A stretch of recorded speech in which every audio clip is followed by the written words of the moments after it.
Welcome, everybody, to this week's episode. We've got a good one for you. Sorry about having to move the time around and get you guys on a different day and everything. Hopefully some of you will still be able to join us that are here for all the lives. But this week we have a good friend of mine on here. Welcome to the show, Tom. Hey, thanks, man. Yeah, we're looking Pretty forward excited. to this. Yeah, I'm real excited. Tom Perry here. Grew up in the same town in Ohio, Fredericktown, that my old man is from, and most of my family lives up there. Tom is a 22-year retired Naval Chief Petty Officer, so I think we're going to have some good stories for y'all today. Yeah, well, some of them I can't tell, but Yeah, of course. some of them I can't tell them on the air. Yeah. Well, you know, that happens. You know, we don't want to have to get special clearances and stuff to do the show. But, you know, overall, you know, we can just rock and roll with it. So give everybody a little background about yourself. I mean, Ohio, you even came decked out. I knew you were going to come decked out today. Dude, I knew there was no question. I'm a Buckeye to the bone. I was born a Buckeye. I will die a Buckeye, no matter where I live. It's Ohio State or nothing, and I'm in a target-rich environment here. You are. I tell you, one of the things I love messing with my cousins and my family is I'm an Oklahoma Sooner fan. Yeah, I know. And when Baker planted the flag in the middle of the stadium, every Ohio State fan lost their ever-living mind. I mean, like, you might as well just murdered their firstborn child. I still haven't forgiven Baker for that, just so you know. Okay. And if I ever run into Baker, we're going to discuss it. Yeah. Let's put it that way. Okay.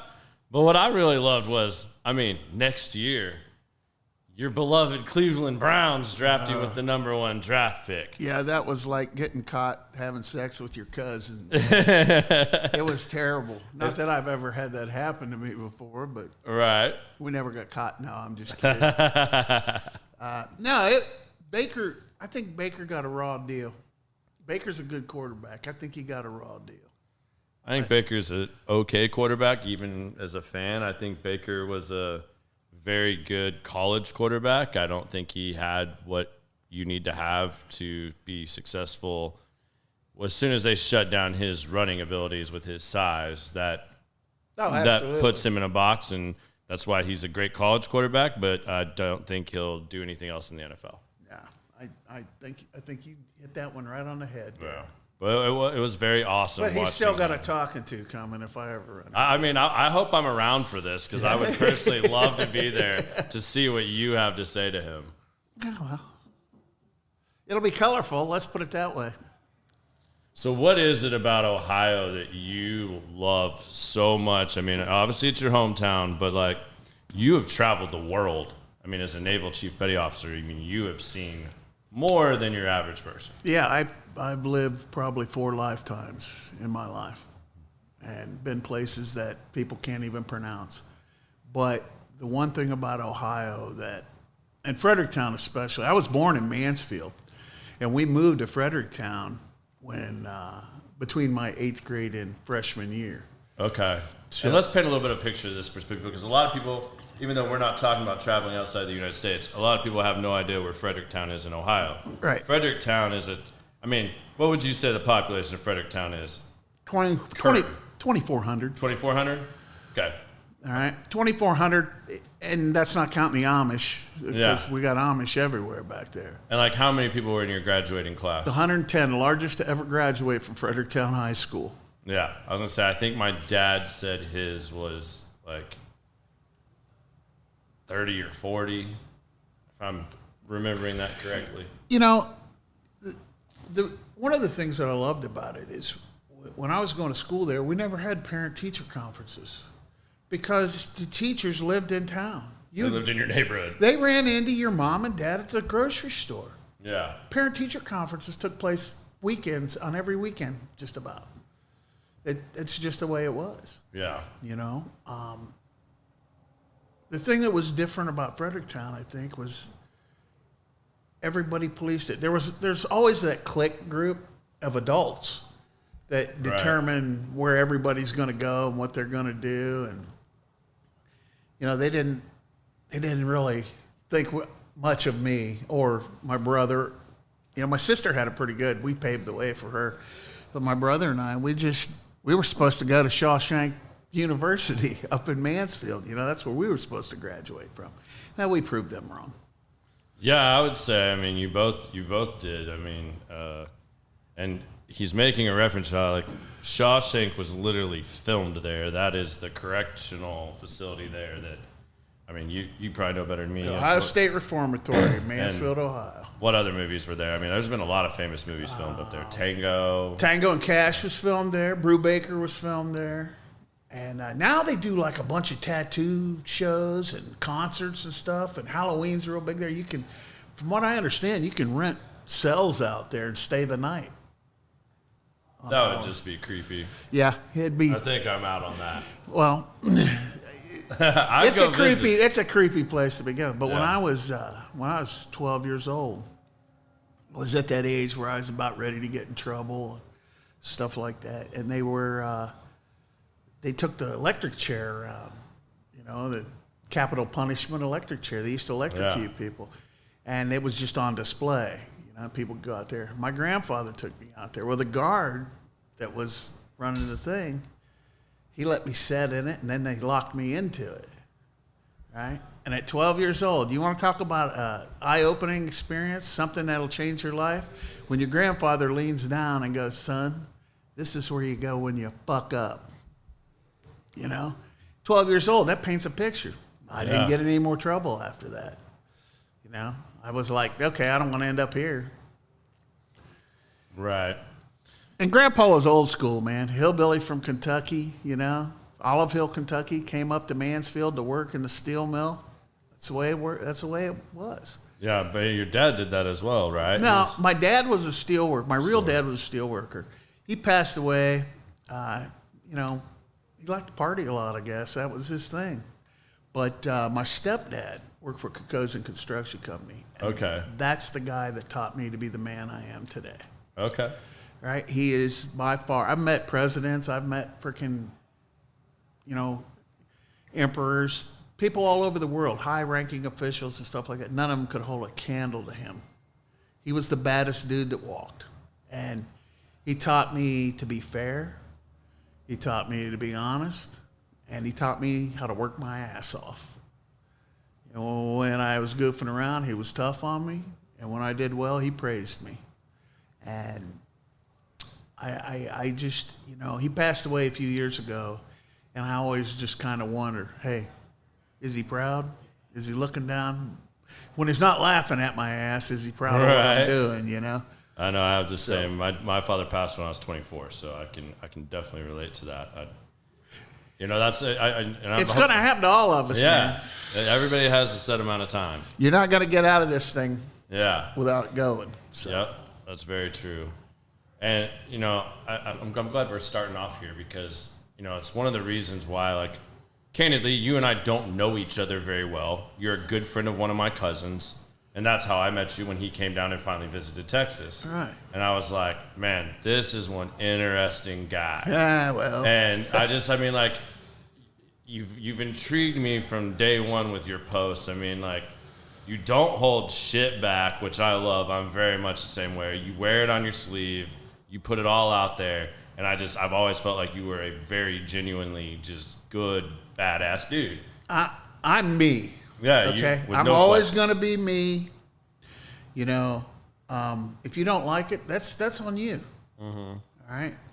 But don't ask my opinion unless you're ready for it, because that freaks people, especially back home. Oh, I'm sure. I get that a lot too. I mean, and they and I ask them when they say, "Well, what's your opinion on this, Tom?" I go, "Do you really want to know? Are you really going to listen to this?" And they're like, "Yeah." So I give it to them, both barrels. I don't put on airs. I've done more than most people ever do. What do I got to prove? I'm me. Yeah. You don't like me? Carry on. Yeah. It's your loss. That's the way I look at it. But that doesn't mean I'm not a nice person. I'm good to people. I stopped and helped a guy freaking change his tire the other morning at 4:27 on the tollway. Before they got there, I helped the guy change his tire. You know what? Because if it was me, I hope somebody would stop and help me too. Right. You know, that's what's cool about Texas. 9 out of 10 people are carrying a gun, and they'll stop and help you on the side of the road and won't rob you. That's true. You know. Amen. You can't get that everywhere. Well, I've teased about this a little bit during the week, and I'm sure it's the hang question too out there. Is like, and you've mentioned him a couple times, but I don't know that everybody like really knows who your brother is either.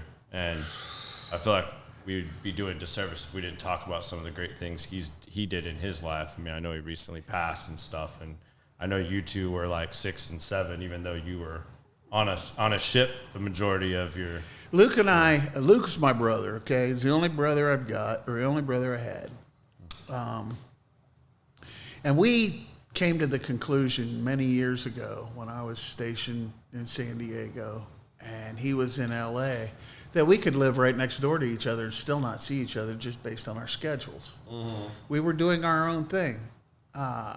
We were proud of each other for what we did. Yeah. I mean, he came to my retirement and he was sitting next to my best friend, Mike Fletcher, and they were just, doing the Fredericktown bullshit thing during my retirement.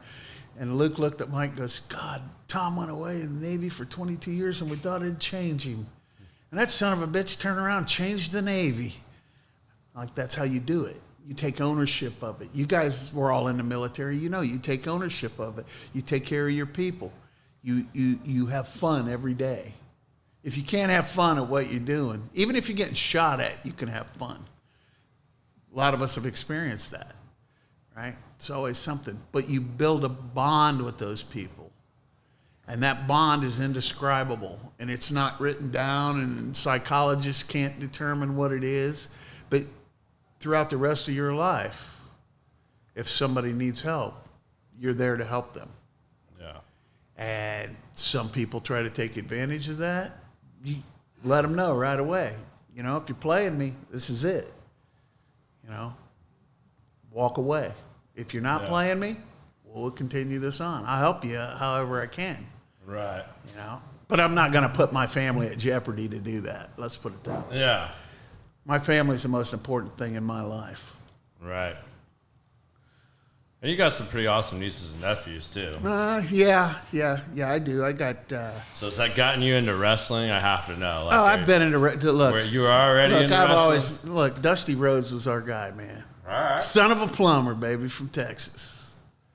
And Luke and I used to watch Dusty Rhodes and Steve. We'd watch wrestling. It was wintertime in Ohio. It was too cold to hunt. It was too cold to drink beer outside because the shit would freeze. I like this guy more and more and more as time goes. You say, bruh, we may be here 5 hours if we go down that rabbit hole. Well, and his nephew is Jungle Boy. Yeah. His nephew is Jungle Boy Jack Perry. That's an ass cutter. He's got ass cutting in his blood, dude. He's just. I went to the same high school as Ted DiBiase. Oh, there you go. From Omaha, Nebraska. There you go. And you're a bug eater. I didn't know that, Biz. You're a bug eater. He knows the original Nebraska, who our mascot was. Before we were Huskers, we were bug eaters. I'm telling you, he's going to give you the business.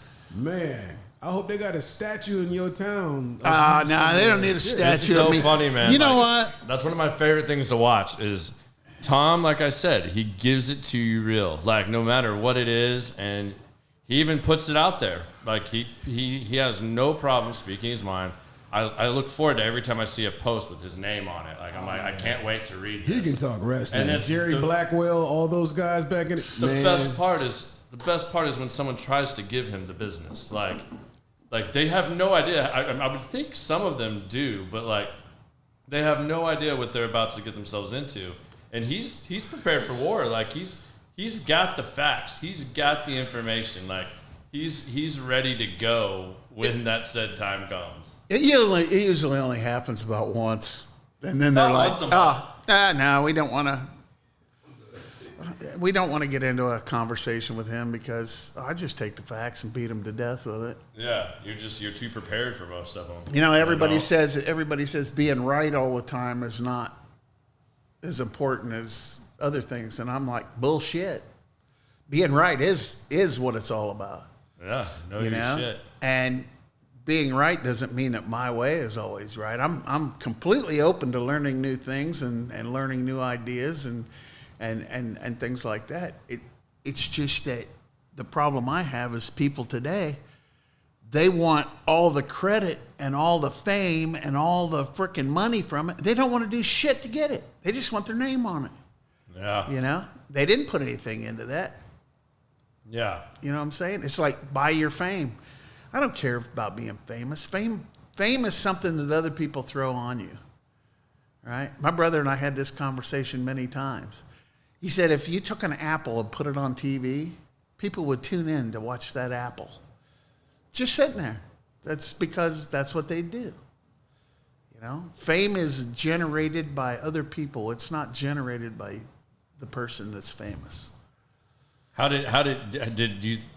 Do you think he always felt the same way about that, or like was that something he had to grasp? Because I mean, obviously, like when Luke became big time, he blew up. Like, I was a kid when that was like in its prime, and 90210 was out, and like everybody watched that show. He was a kid too. I know. I mean, but he was still a kid. But I mean, like I was a much younger kid.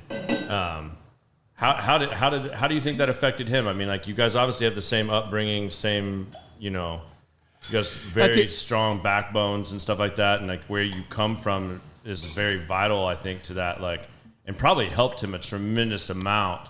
Because I mean, I think there was a time period there too where like that was probably a big adjustment for him. You go from 90210 to there wasn't something with Luke for a little while, and then he came back like. Well, let's put it this way. Let's put it this way. When Luke died, did any of you see anything bad written about him? What are the odds of that happening in today's world? In Hollywood? I mean, man. All right, so that's all you really need to know about Luke. He was real, he was straightforward, and he cared about people. Yeah. And if he didn't like what you said, he would tell you right to your face in front of God and everybody. And that's just the way he was. That's the way we were brought up. Yeah. You know? And I hate it when people just sit around and you get nods, yes, man, yeah, okay, yeah, we'll do that, yeah, we'll do that. And I'm like, no.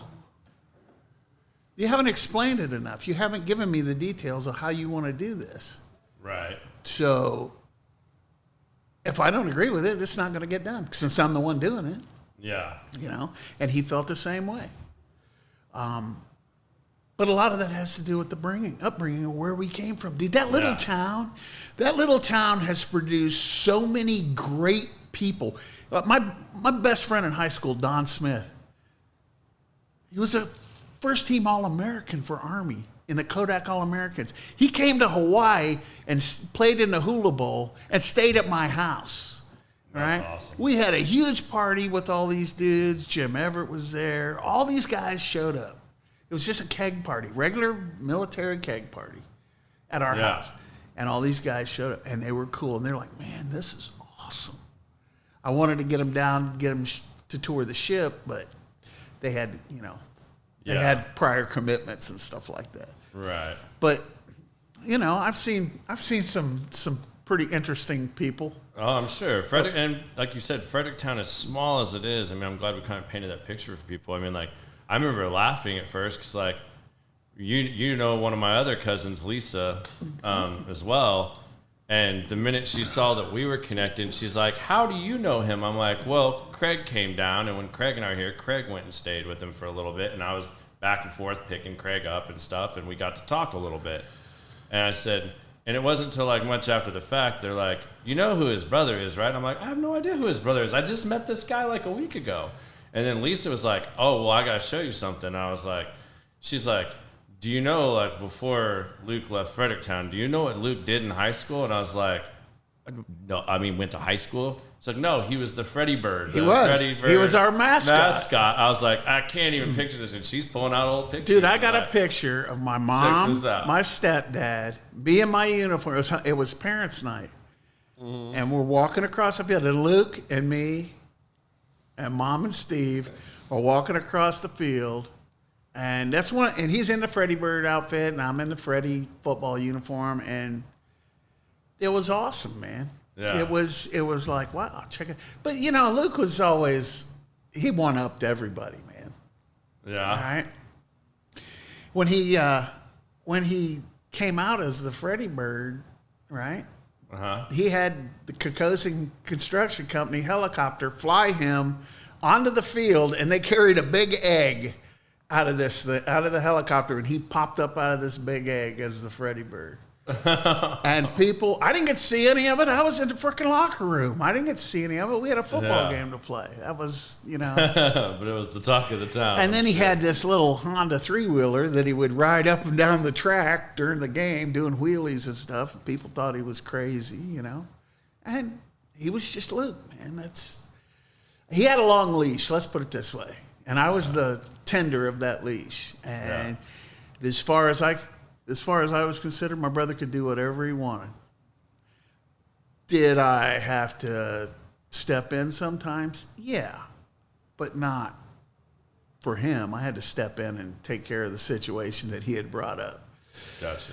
It happened a few times, but you know, hey, isn't that what big brothers do? Yeah, I mean, I've got a little brother, so I totally understand that. It's like we became much better friends when I was a senior in high school and he was a freshman. Yeah, I was a senior, Luke was a sophomore. Yeah, so it's like no, I'm the only one that can mess with him. Like, y'all don't have that privilege. Right. And they knew that. Changed our relationship again. And it wasn't just him, it was his friends too, because they're all part of my family too. Grove and Damon and Quig and those guys. Nobody messed with them because I wouldn't allow it. Yeah. And people are like, well, what do you mean you wouldn't allow it? I would fight at the drop of a hat, dude. I reached around the principal at the high school and punched a dude in the mouth one time. All right? And then my sister did it fucking 4 years later, and he goes, damn it, what's up with you Perrys? You don't care. Yeah, no, we just want to get our point across. Yeah. You know? A lot of people didn't like me at first, Fredericktown. I'm like a fungus, man. I grow on you. I grow on you, and you can't get rid of me once you're there. So how do you look at that? So I think that's the thing. We talked about some questions and stuff like that.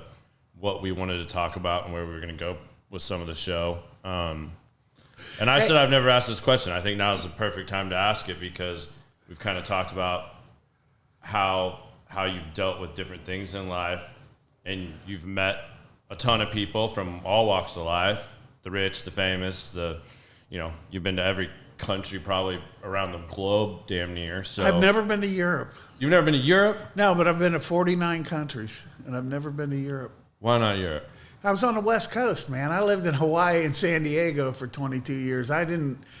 The weather over there is a little much. Once you do that for a while, your blood kind of thins out. And when I go back home, like, I used to go I try to go to the Ohio State Michigan game every year in Ann Arbor or in Columbus.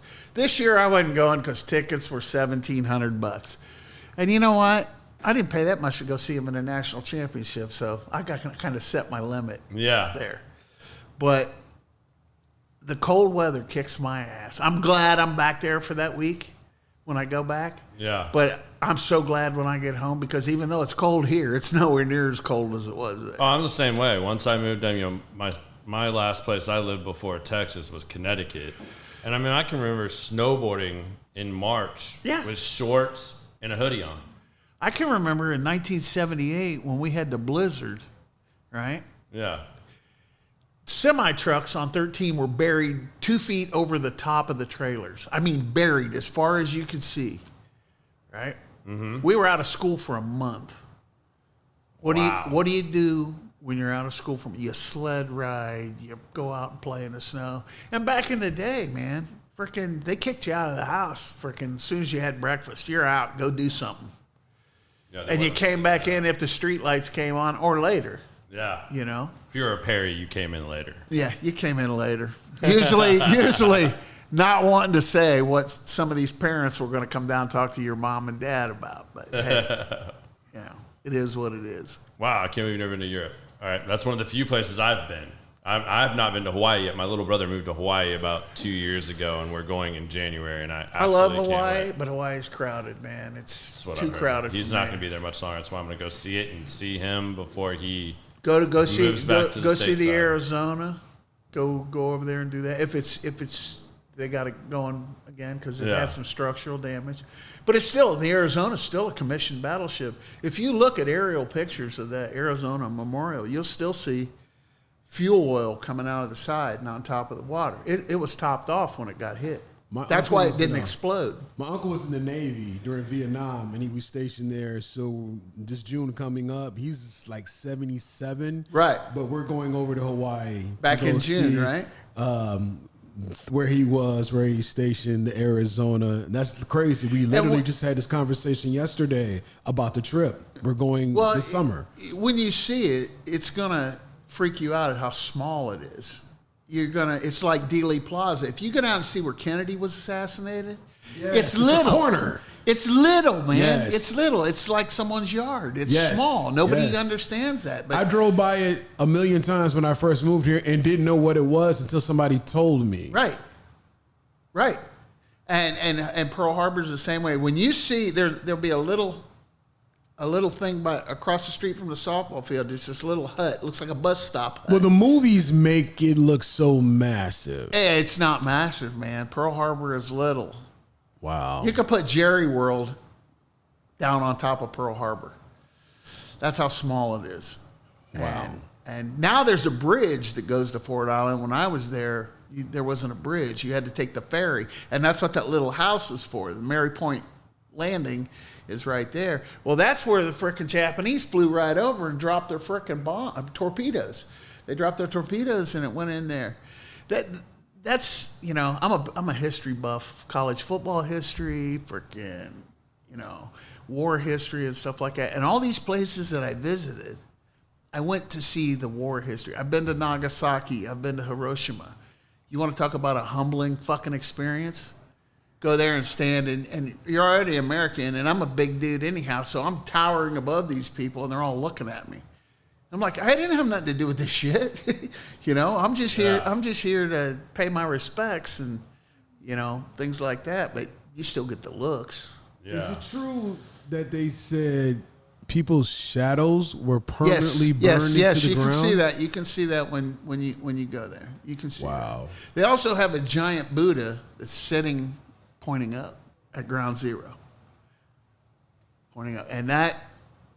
You don't say a whole lot. You feel like shit when you leave there. Yeah. But you console yourself by looking at the big picture. What would have happened had we not done that?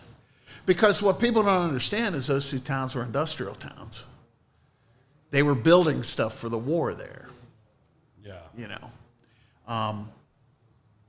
I've seen a lot of cool places. I went to the caves at Okinawa where people were hiding, and then they would jump off into the water because they thought. One thing I did learn, though, is Okinawans do not like to be called Japanese. They like to be called Okinawans. So this is a previous podcast we did about children rearing, and me and my wife did foster care for 13 years. One of our kids is from Okinawa. Thank you, sir. She was from Okinawa, and that is exactly true. If you said Japanese, she went left, and she's young. That's Hokkaido. That's up north. That's Hokkaido. That's the big island. Yes. It's not Okinawa. Okinawans are Okinawans. And it's totally different. I went on tour through Japan, and we literally started at the top where it was freezing, and when you got to Okinawa, it was 100 degrees and humid. Remember the agony of defeat on Wide World of Sports? That was at Sapporo. That was at the ski jump at Sapporo, Japan. When the guy fell and tumbled and went everywhere. Yeah, that's I had to go see that, and I took all these dudes, and they were been drinking and stuff. They're like, "Why are we here?" I go, "You remember in Wide World of Sports where the dude fell?" We're going to YouTube that for Garrett so you can see. It's the monologue at the beginning of it. It used to be the opening of Wide World of Sports. That's what I'm saying. It's at the beginning of it. And it was the agony of defeat, man. Yeah, he got smashed. Dude went off the ski lift and went off in a million the side. Pieces. It's dope. It was. He walked uphill both ways. No. They trolley you up the. Up the ski. That's up there, dude. He went down the hard way, but that's history. I'll let y'all keep going. So what else you got, man? Keep talking. Well, where I was going with that was I think it would be a good time to ask you about Friends. Friends. So I have millions of friends. Right. And how do you, what's the best way I want to say this? How do I categorize them? Do you keep like separate groups of friends and like, I mean, how do you balance that, and how do you look upon that? You've had a couple posts that I was like, I think this would be a good question for you. I mean, you have your brothers and sisters that you were in the military with, you have your family, you have your work acquaintances and everything else. So I'm curious how you feel about. I don't categorize them. I categorize them as, well, I do. They're all my friends. Yeah. And I try to introduce as many of them to each other as possible. And what's really cool is like Mike Fletcher, Bobby Miller, a friend of mine from Mansfield, Blake Delgoff, who lives in Mount Vernon, Joe Adrian, Jeff Bond, all these guys I went to high school with. Right. We all go to the Michigan game. And then people come in that we meet up there that were all friends growing up and we haven't seen in a long time, and we all just get together and we have a good time, and I introduce them to everybody, and my buddy Jeff Mercy, another Fredericktown prodigy, he moved there the same year we did, so him and I were the new kids together, right? But he was 2 years ahead of me. Okay. And I try to see him every time I go up to Ann Arbor because he's one of the coolest people in the world, and he's the president of fucking one of the biggest international lumber companies in the United States. Fredericktown, Ohio. Get you some of that, All these people, you got to go to these big colleges and you got to do all this. I was 40 years old when I got my bachelor's degree, But does that make me smarter than anybody else? No. My experience does, but not so much my education. My whole take on education is this. You got to get a degree. You get this little sheepskin or a piece of paper based on somebody else's criteria, right? And it's generalized. It has nothing to do with the nitty gritty. No, they want you to spend another $200,000 and go back for your master's degree or your doctorate degree to get all that shit. Yeah. I think college is a scam. I think the education is good, but I think the paying for it and all the other bullshit that goes along with that is a scam. And it's putting people in debt. They got that debt forgiveness thing that's going on. Fuck that. I don't want no debt forgiveness. Nobody forgave my debt. Yeah. You got to learn to take care of the money. You take out a loan, you pay it back, or you default on it and have your credit screwed up. Yeah. That's just the way it is. I'm tired of all these people wanting all the good and not having to pay for it. Yeah. I'm with you on that. Because if they don't have to pay for it, who does? I do, you do, frickin' Biz does. Biz, you got any extra cash? You want to pay 8 or 9 people's college loan? I was going to ask Gary DeBall $12 when we left here tonight. Yeah. So, I don't have anything. I think today people want everything, but they don't want to work for it. Right? They don't, and I don't think it's that they don't want to work for it. I don't think they know how to work for it. Gary Vaynerchuk said, never complain about entitled kids because you assholes were the ones who created them. Absolutely. We've made life too easy for our kids because we've given them everything we didn't have. And it goes back to, there's an old saying that I like to, when it comes to that, it goes to strong men build weak men. Weak men build bad situations. Bad situations require strong men. Yep. And it's a cycle. And it's a constant cycle. And it's constantly happening. You have all these kids that, let's say you got a guy who goes all the way through college and gets his doctorate. But what has he done? I went to college. Okay. I mean, that rings bell for me because I joined the Navy out of high school because I watched, my family could have sent me to college. Sure. I would have gone to there's a million colleges. Yeah, I'd have gone to Quad C or something like that for a year, and then I could have finished my degree wherever. Up at Ohio State campus in Mansfield or Marion. I mean, wherever. And I could have done, whatever. But I saw so many of my friends and cousins and stuff like that they got into school and they had no idea what they wanted to do. And then they got in and then they changed it 2-3 times. And I was and I saw those financial hardships on friends and family.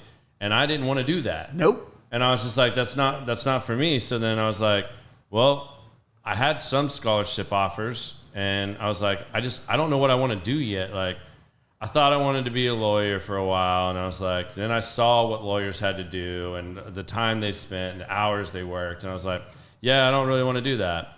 And then architecture, I really liked architect and wanted to do that for a little while, and I was like, yeah, but I really suck at algebra, and I don't like algebra. I'm really good at geometry. I use algebra every day. Algebra, like, ate my lunch every day, and there's a story behind that. But then I decided, well, my dad was in the Army, and he said, do not join the Army. Like, I'm telling you right now, do not. Like, I am begging you, just do not join the Army. You want to do something else, do it.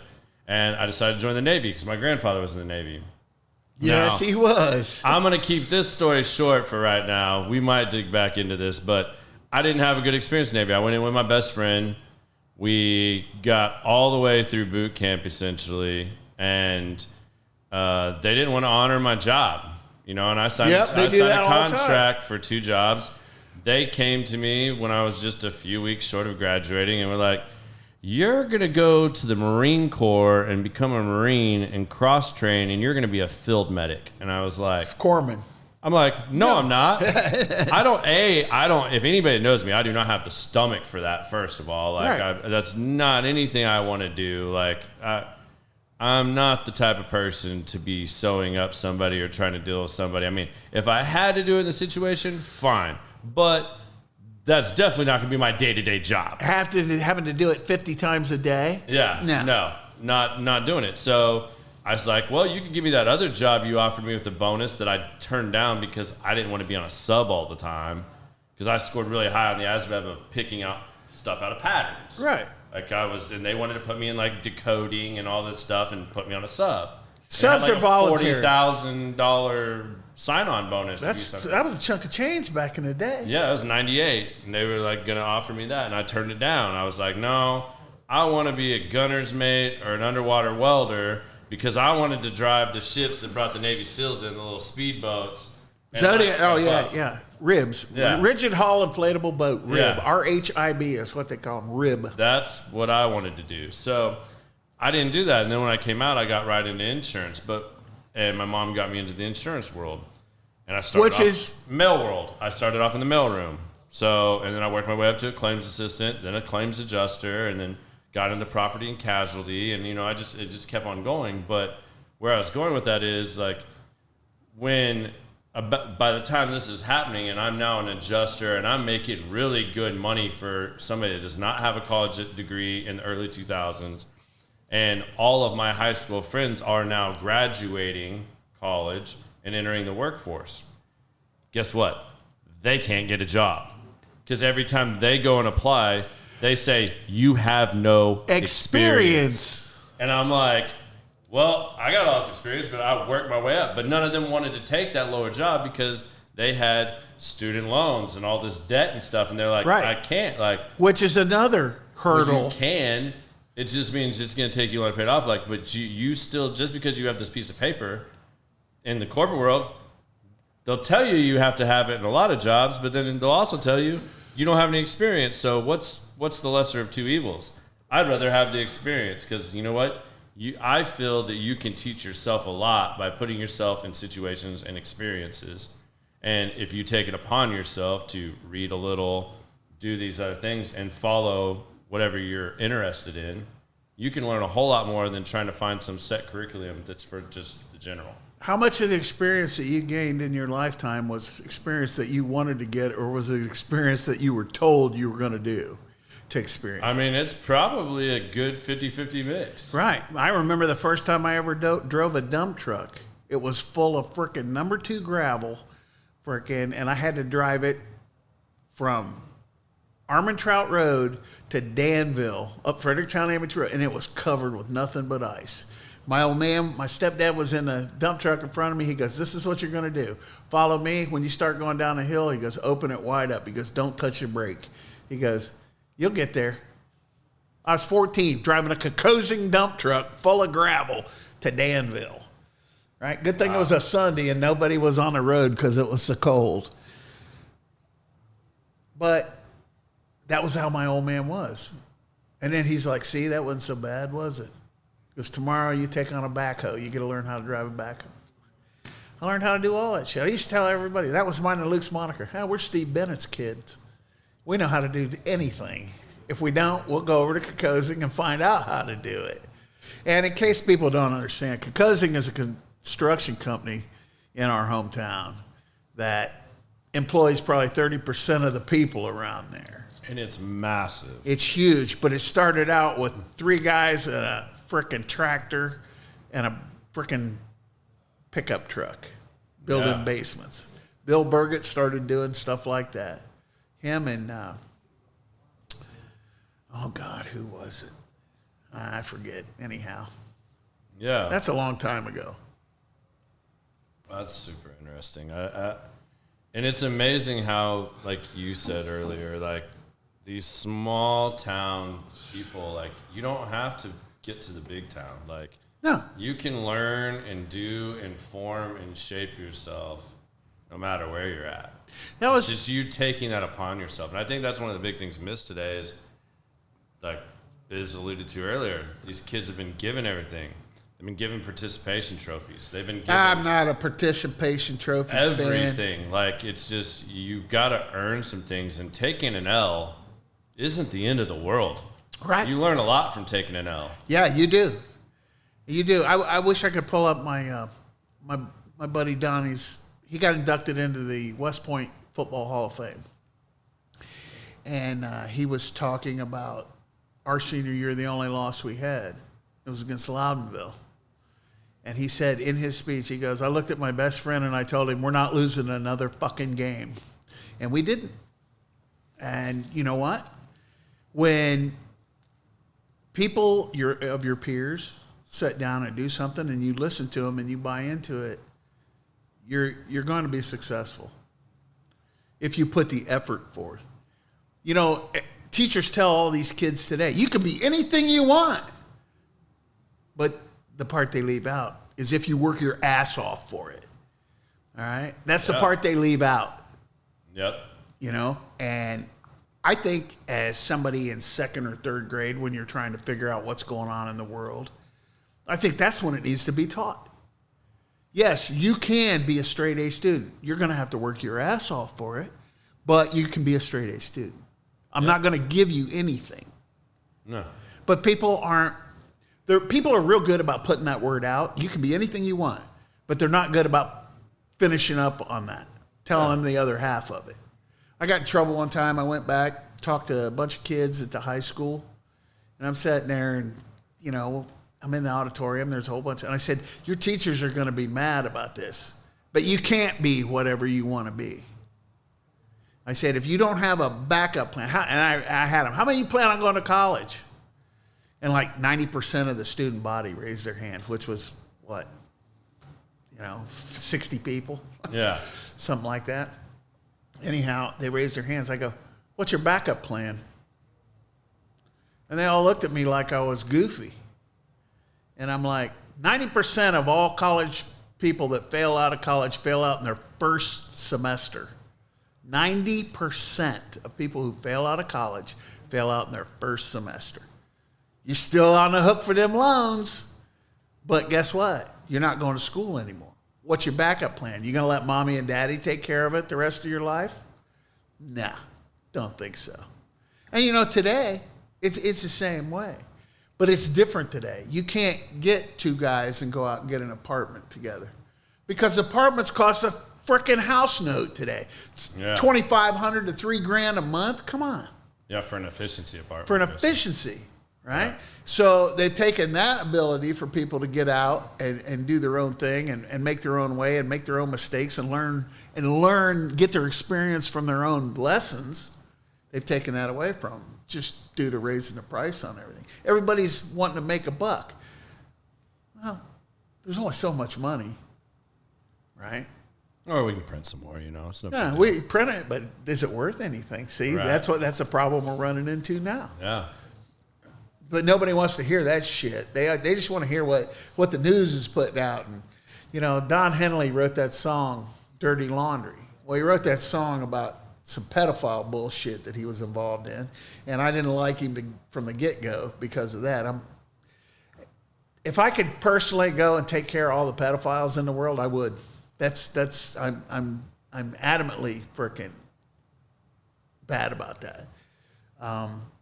But is that, you think that's like influenced a lot by your travels?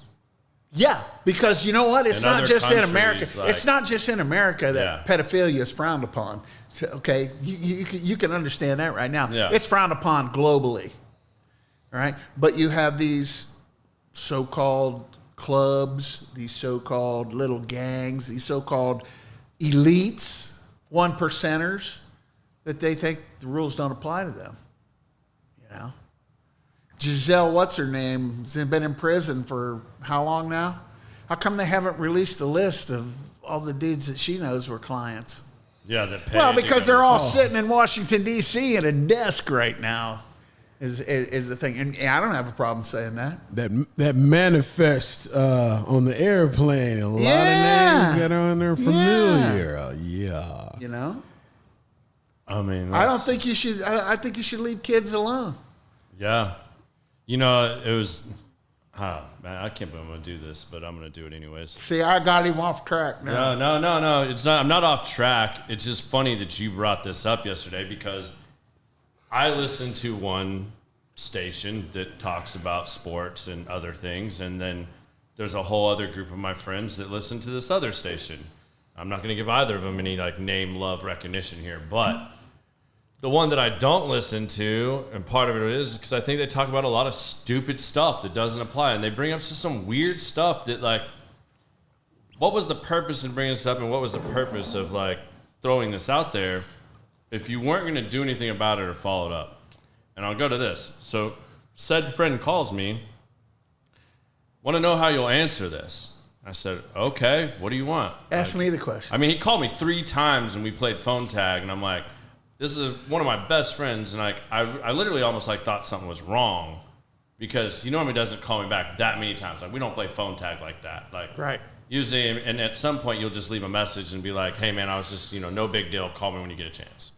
That didn't happen. So like, I was like, okay, like I keep missing him. And then finally I got the text message like, hey, I'm on the phone with client, boss, whatever. Okay. He goes, did you listen to so-and-so today? I said, no, man, I don't listen to that. Like, I don't like that show. Like, it's just not my thing. Oh, well, I want to know your opinion. Like, we've all been talking about this because they said something that was really out of character today. So if you, and this is what he told me, I did not hear this. So if I butcher this, y'all don't like execute me on here. You can end this crime forever. Your choices are murder or, being a pedophile, basically. But you have to commit the crime first. Once you commit the crime, it'll never happen to another person for the rest of the time. Yeah, I and can I'm like, do that. That's the dumbest. Like, why would you throw something like that out there? People are trying to justify it. I mean, like, yeah, like, but why would you say on a major radio station? It's That's passive. a trap. It's That's a passive straight-up trap. aggressive. It's passive aggressive trapping. Is Yeah. exactly what it is. And I'm just like, what purpose or where does that serve anything to even have that discussion on like a radio station? That is no better than smash or pass. Yeah, I You know mean, what I'm like, saying? Like, just And like, I was like, first of all, like, it blows my mind that, like, how did that even come up? Like, who had that? It's like watching commercials today.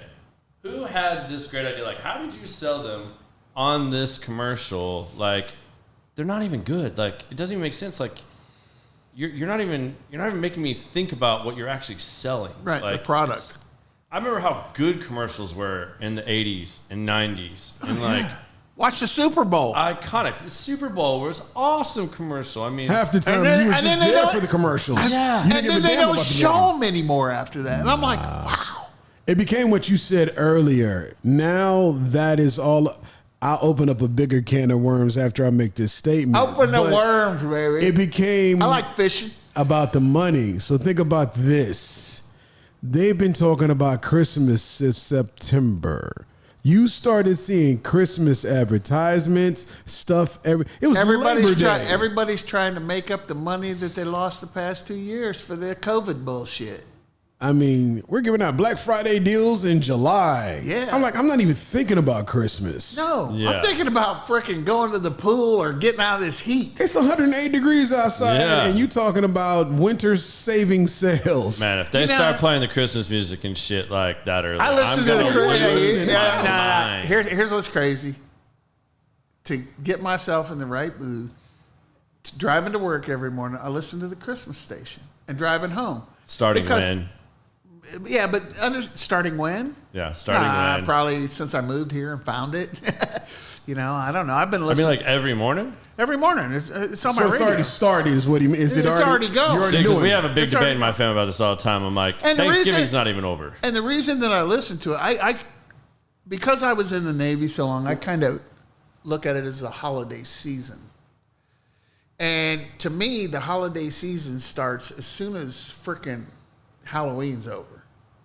Because around here, it starts to get comfortable. You can go outside. You can Right. enjoy, And I tell people that all the time when they want to come down and visit. Oh, we're going to come down in the summer. I go, you don't.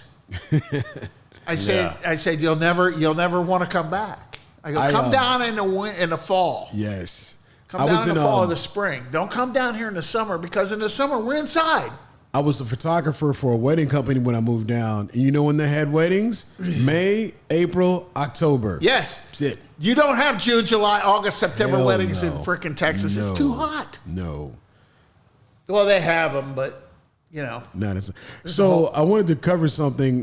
Shout out to Matt. He made a comment and he says, "Your dad was a good man. I am grateful to have the chance to have met him and your family." That's from Matt Estep. Matt Eastep. Matt Eastep. my Estep. boy. Sorry for mispronouncing That's that. all man. right. Yeah, no. Matt was Matt is a good friend. Matt and I were very good friends in our early 20s.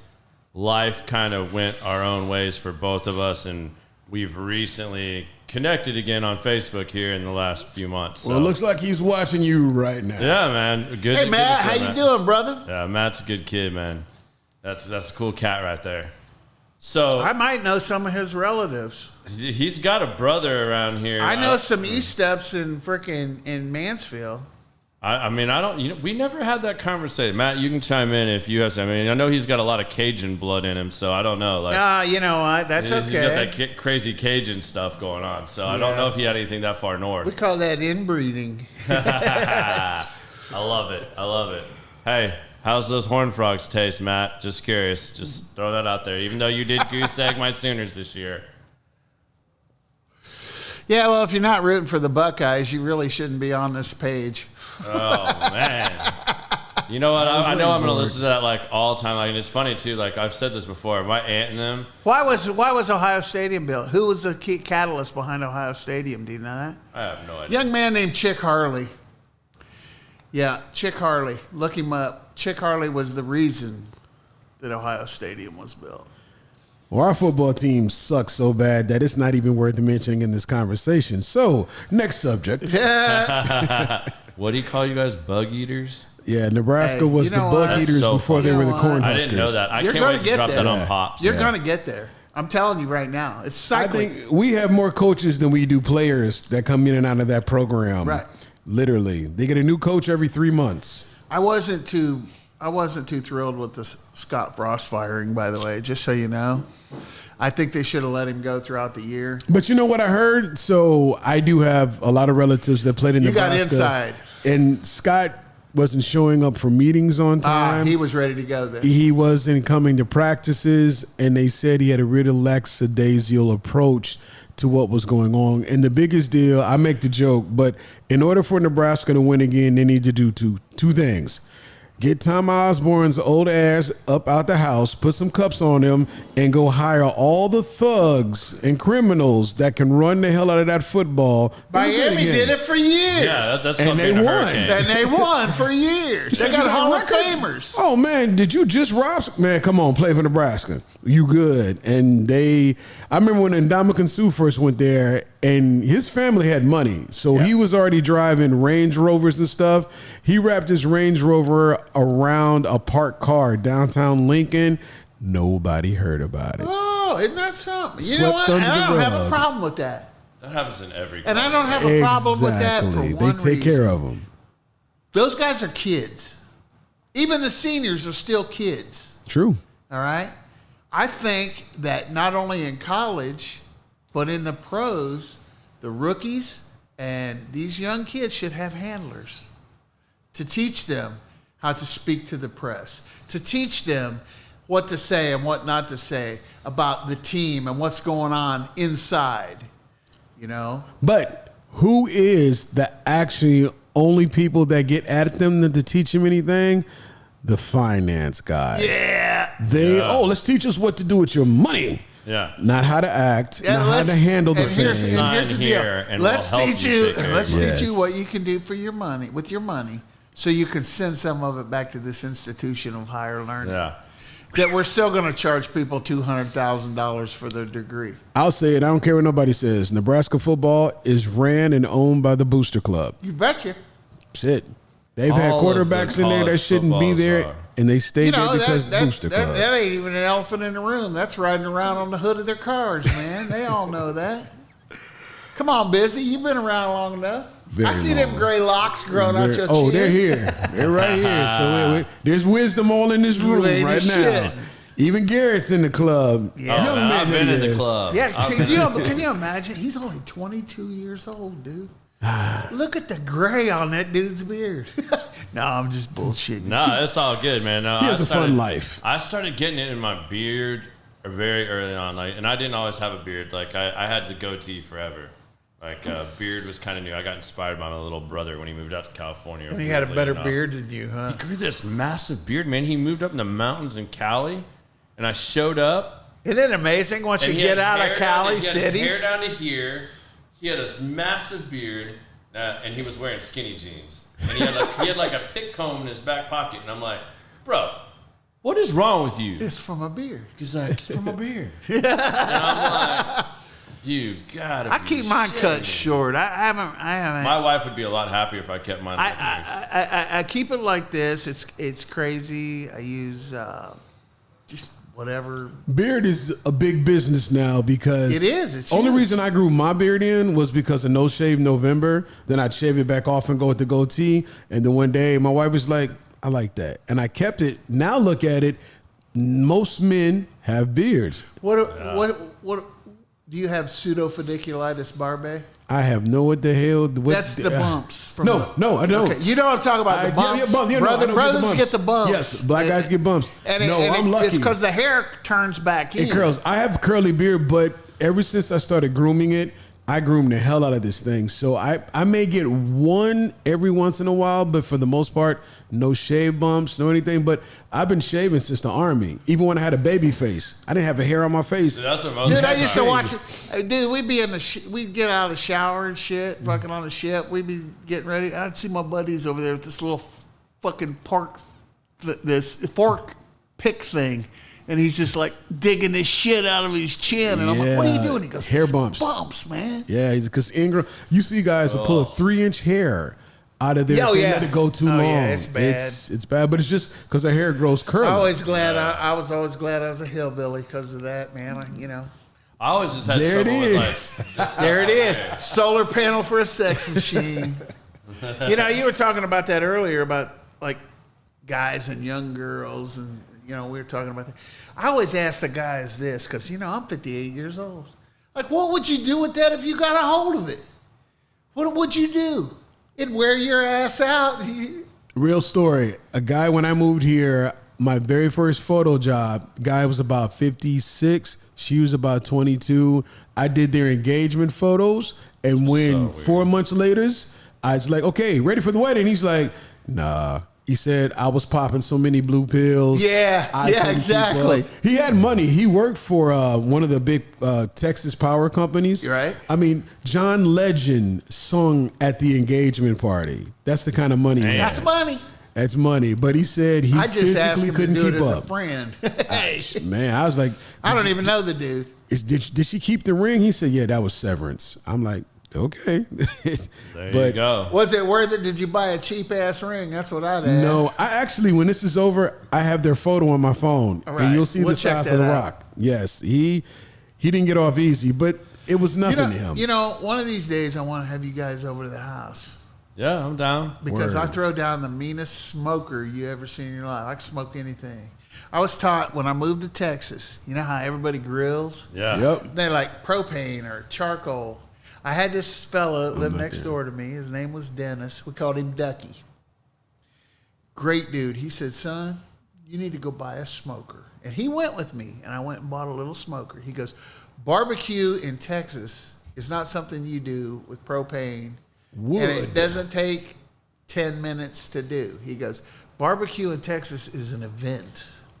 And he goes, you have to get intimate with what you're cooking. Well, I tell you what, I went and got another smoker 2 years later, Oklahoma Joe's. I bought it off a buddy of mine. And Jeremy, if you're listening to this, I bought that smoker off of you. But anyhow, I got that much fat laying in the bottom of it from everything I've cooked on it. Wow. And my wife and daughter are like, oh, well, maybe we should clean that. I go, you touch my smoker, you're packing your shit and moving out. I said, do not touch that. You can go open my smoker right now, and it smells like there's a brisket on it. All right? And I perfected the prime rib. Really? Oh, I'm in. That's. I do prime I'm in. rib. I do prime rib Christmas Eve, and anytime my wife wants it. You find them on sale, you go get them. The whole key is 45 minutes per pound, 225. 250 degrees. You do 250. Okay. 250 pecan wood. With beef, use a nut wood. When you're using poultry and stuff, use a fruit wood. But oak, pecan, stuff like that, Yeah. beef. I have a pellet cabinet. I got don't the have a Pit pellet. Boss. I want a pellet. I understand pellets. Everybody says, I oh, just it's not got a pellet. traditional. Oh, I'm bruh. like, dude, if it tastes good, I don't care. I use the competition blend, which is cherry and apple with a little bit of mesquite in there. Yep. And I'll put 6 racks of ribs on 225 by 7 in the morning. Set it and forget it. Set it and forget it. I just and got then- a Res Tech. I haven't fired it up yet. Bruh. But it's getting broken My in. wife I'm just gonna tell you what, challenged I'm me. gonna tell you what. The whole key to smoking everything, though, like my brisket, I marinate it for a week.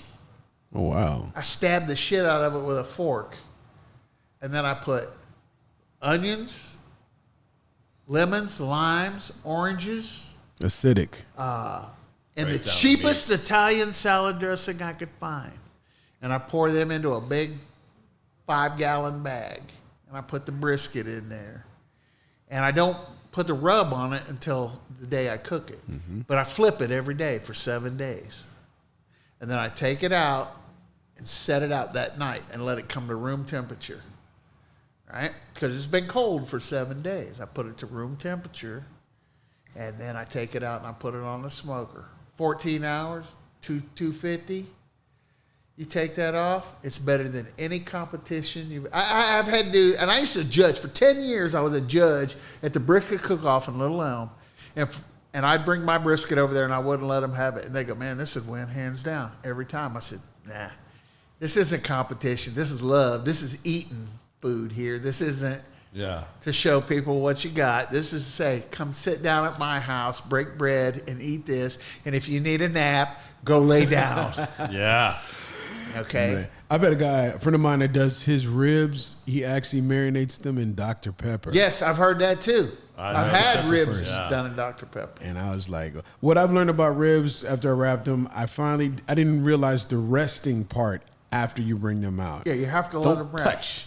And now that I got that down, oh yeah. What people don't understand about the resting, and that's with any piece of meat you cook, let it sit because it sucks all that stuff back in as it Yes. cools. Yes. Yeah. It doesn't expel it, it sucks it in. And This people is are- a first for Common Sense. We've never talked barbecue before. We haven't. We're talking all kinds of things we've never talked before. I mean, like, Yeah, you're but right. That's why we do this though. Like, I've been a lot of places, done a lot of things. And I tell you what, right now, if you guys want to take your female counterparts to the most beautiful place in the world, go to the Seychelles. Don't go to Europe, don't go to Tahiti, don't go to none of that bullshit. Go to the Seychelles. It's in the Indian Ocean. Look it up. All you people out there listening, look up the Seychelles. It's going to cost you money to go there, but it is the most beautiful frickin' tropical island in the world. Better than the Maldives and all that. I've been to all them. Trust me. Say, how do you spell that? He's been to all SEYCHELLES. this. We're gonna be planning He's a over- trip he's now. over there. I'm just looking it up. I got to see. It's in the Indian Ocean. You're going to have to fly through Europe to get there. I'm glad I have some time because my wife's not feeling well, so I don't think she's actually watching this right now. Well, so if she bought me was, some time. Bought me some time. if she was, I'm telling you right now. I told my wife Like New Zealand, when I retired. Austria, I've been to Australia. New Zealand. I've been to Australia. None of that compares All right. to the Seychelles. I just pulled it up. Yeah, you know what I'm talking about. Damn. Yeah, Yeah, this is and their currency is U.S. dollar. really.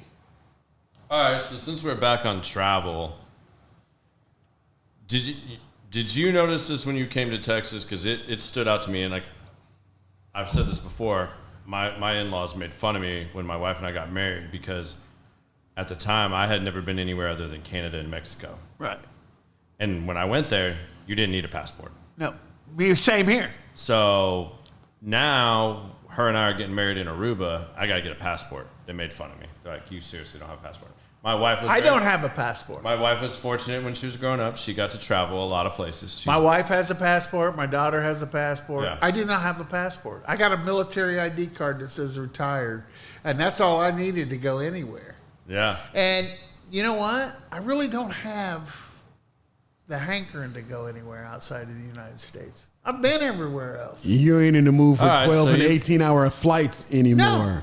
Yeah, well, and he was on boats that took even longer to get there. Right, so, I mean, but I can understand. I could that. get up. I could get up and go to the bathroom. I could get up and go get me something to eat. I could walk out and watch the sunset.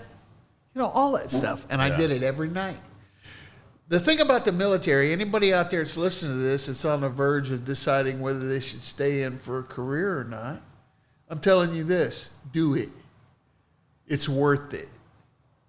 I never have to pay anything but a $30 copay the rest of my life for any medical procedure. Okay? That in its own right is worth it. Yeah. And what I like to refer to as on the first of every month, the Eagle shits. I get a paycheck. Okay. People are like, you don't feel bad about getting that? No, fuck you. I earned that shit. They didn't pay me enough when I was in. Yeah.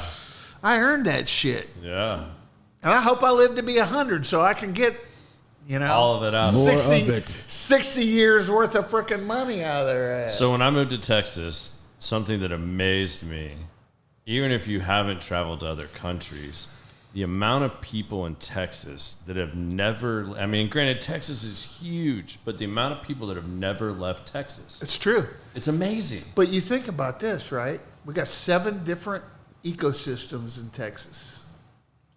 7. You got from the piney woods to the high desert, hill country, rolling plains, prairies and lakes. And we got a coast And we right got down the 2 street. time zones. Yeah, that's crazy. You know? And, you know, I used to bag on people from Texas all the time. Oh, steers and queers, the whole 9 yards. Shit. Well, yeah, that's bullshit. People in Texas are proud of Texas for a reason. And now I get it. I've lived here since 2004. I don't want to live anywhere else. I want to go back home. My ashes are going to be dumped back home at the spillway on the lake we grew up on. Yeah. Because I consider that the most beautiful place on the planet. All right? But if you're out driving around in Texas and you see a sign that says historical marker, stop and look at it. It'll blow your mind. I mean, just north of where you and I live, barbed wire was invented. And it says right on that plaque, this ended free-range cattle grazing forever because barbed wire was invented. And it's just outside of Van Alstyne. You'll see a little sign there. And it says, on a ranch not far from here, barbed wire was invented. Historical markers everywhere. Yeah. Stop and look at them. Texas is historically phenomenal. All right? But then again, Texas is great. The world's great. Nothing compares to Ohio State football. So We'll leave it at that. His sign off on everything. Ohio State football. Go Bucks. Man, I could not probably put you in a room with like my cousins and stuff like that. Like, whew, you guys would wear me out. No. My youngest cousin, my youngest cousin's husband, his dad played. You're gonna be able to nail this, but I think it was starting in '67 where they had like the teams that were undefeated, like back to back to back. Yeah. He was one of the linemen on that. So And what was his name? I caught him at a bad point. I shouldn't have asked that question. That's all right. Steers, his last name, Stier.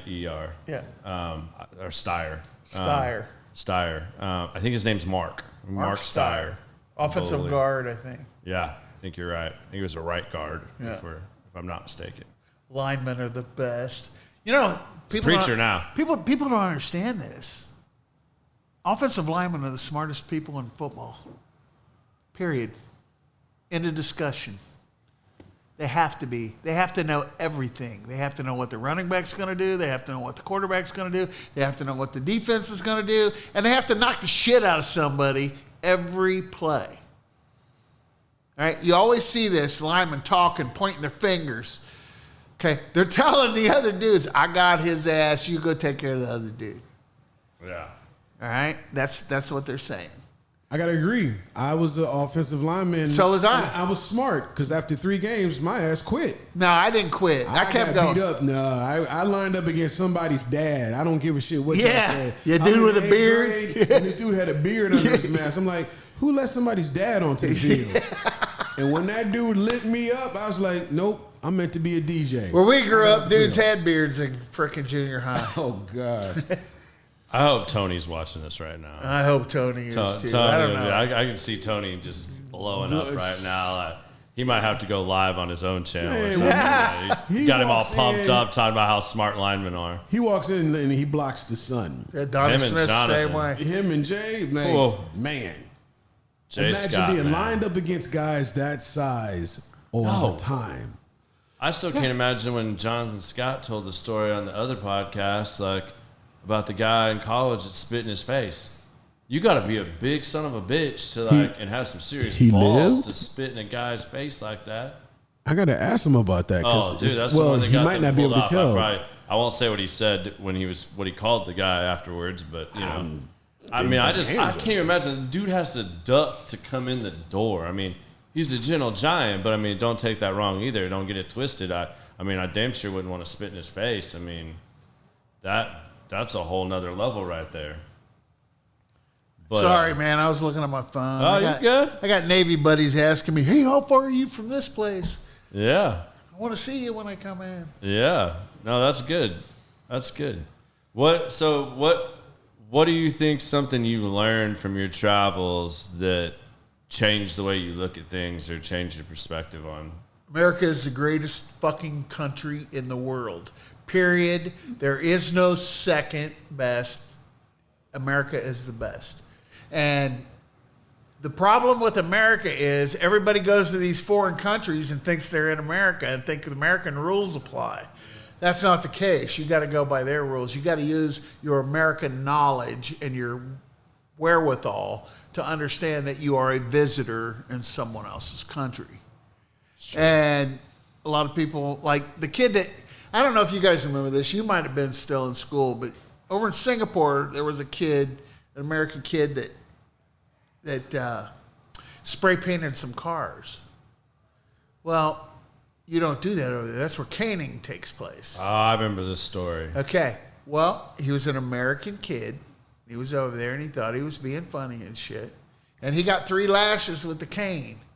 Let me tell you something. There's a whole bunch of American kids that need 3 lashes with a cane right now. Yeah. Just to explain to them what's going on in the world. Because no matter what your teachers told you about you can be anything you want, you can't be a fucking unicorn because there's no such fucking thing. All right? So get that shit out of your head. All right? Nobody's going to give you shit for anything. You have to earn everything you get. All right? If that's the message that I could send to the youth of America today, that would be the message I send them. To the adults of America today, fuck you. You guys are fucked up. All right? You've created this fucking monster.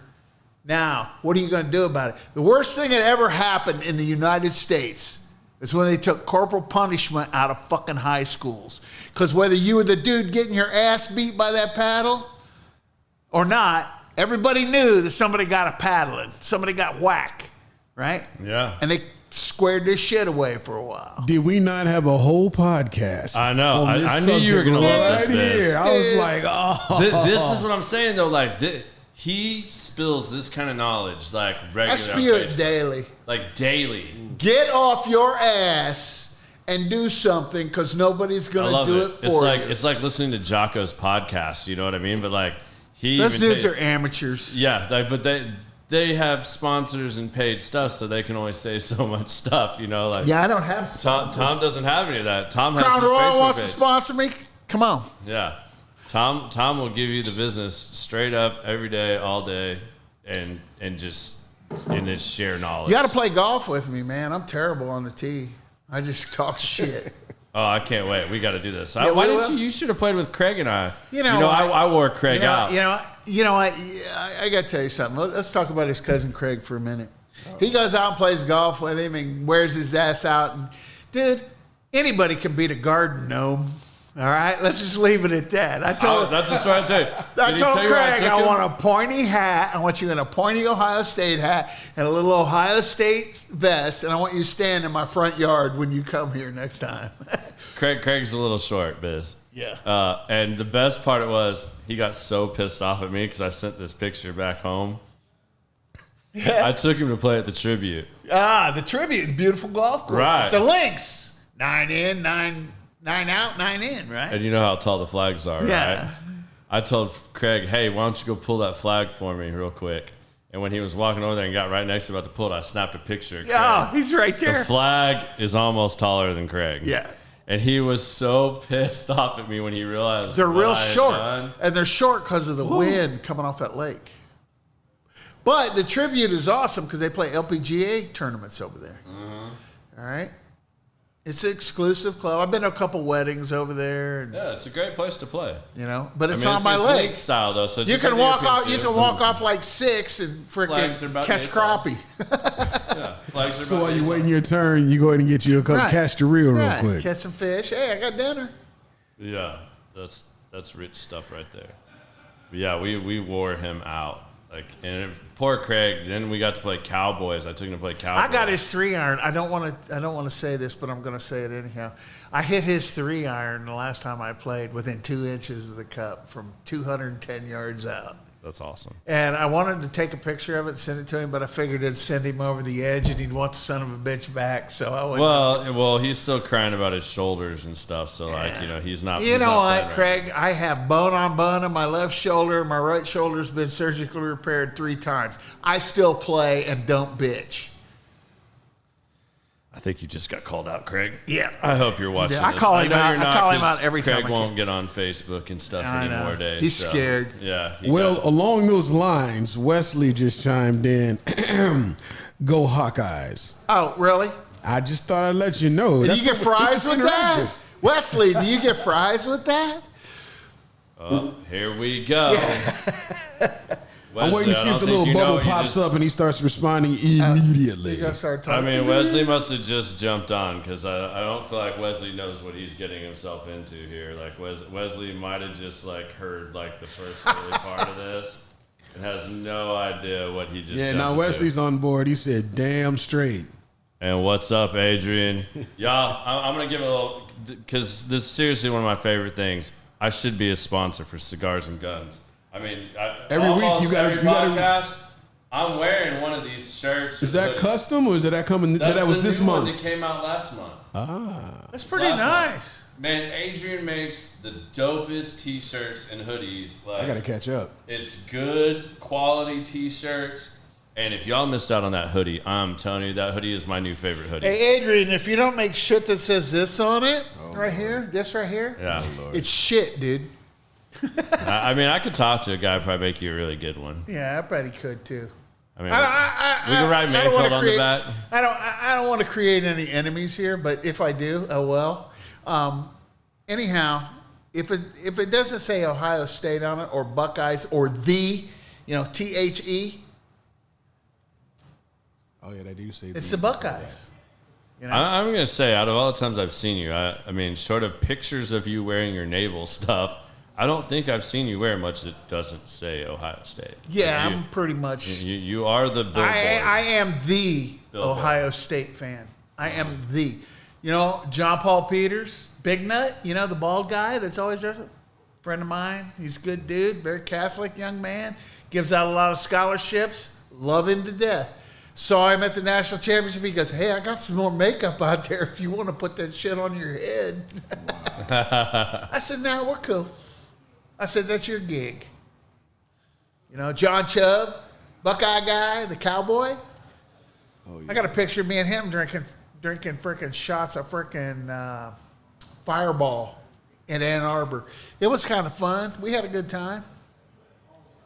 Oh, I love it. E-Step's giving Wesley the business on here, too. He said, are we talking Marvel here when we say Hawkeye? Yeah. That's funny. Woo, E-Step. Always on point. Always on. E-Step's a good name, man. It is. It's a cool name. It is.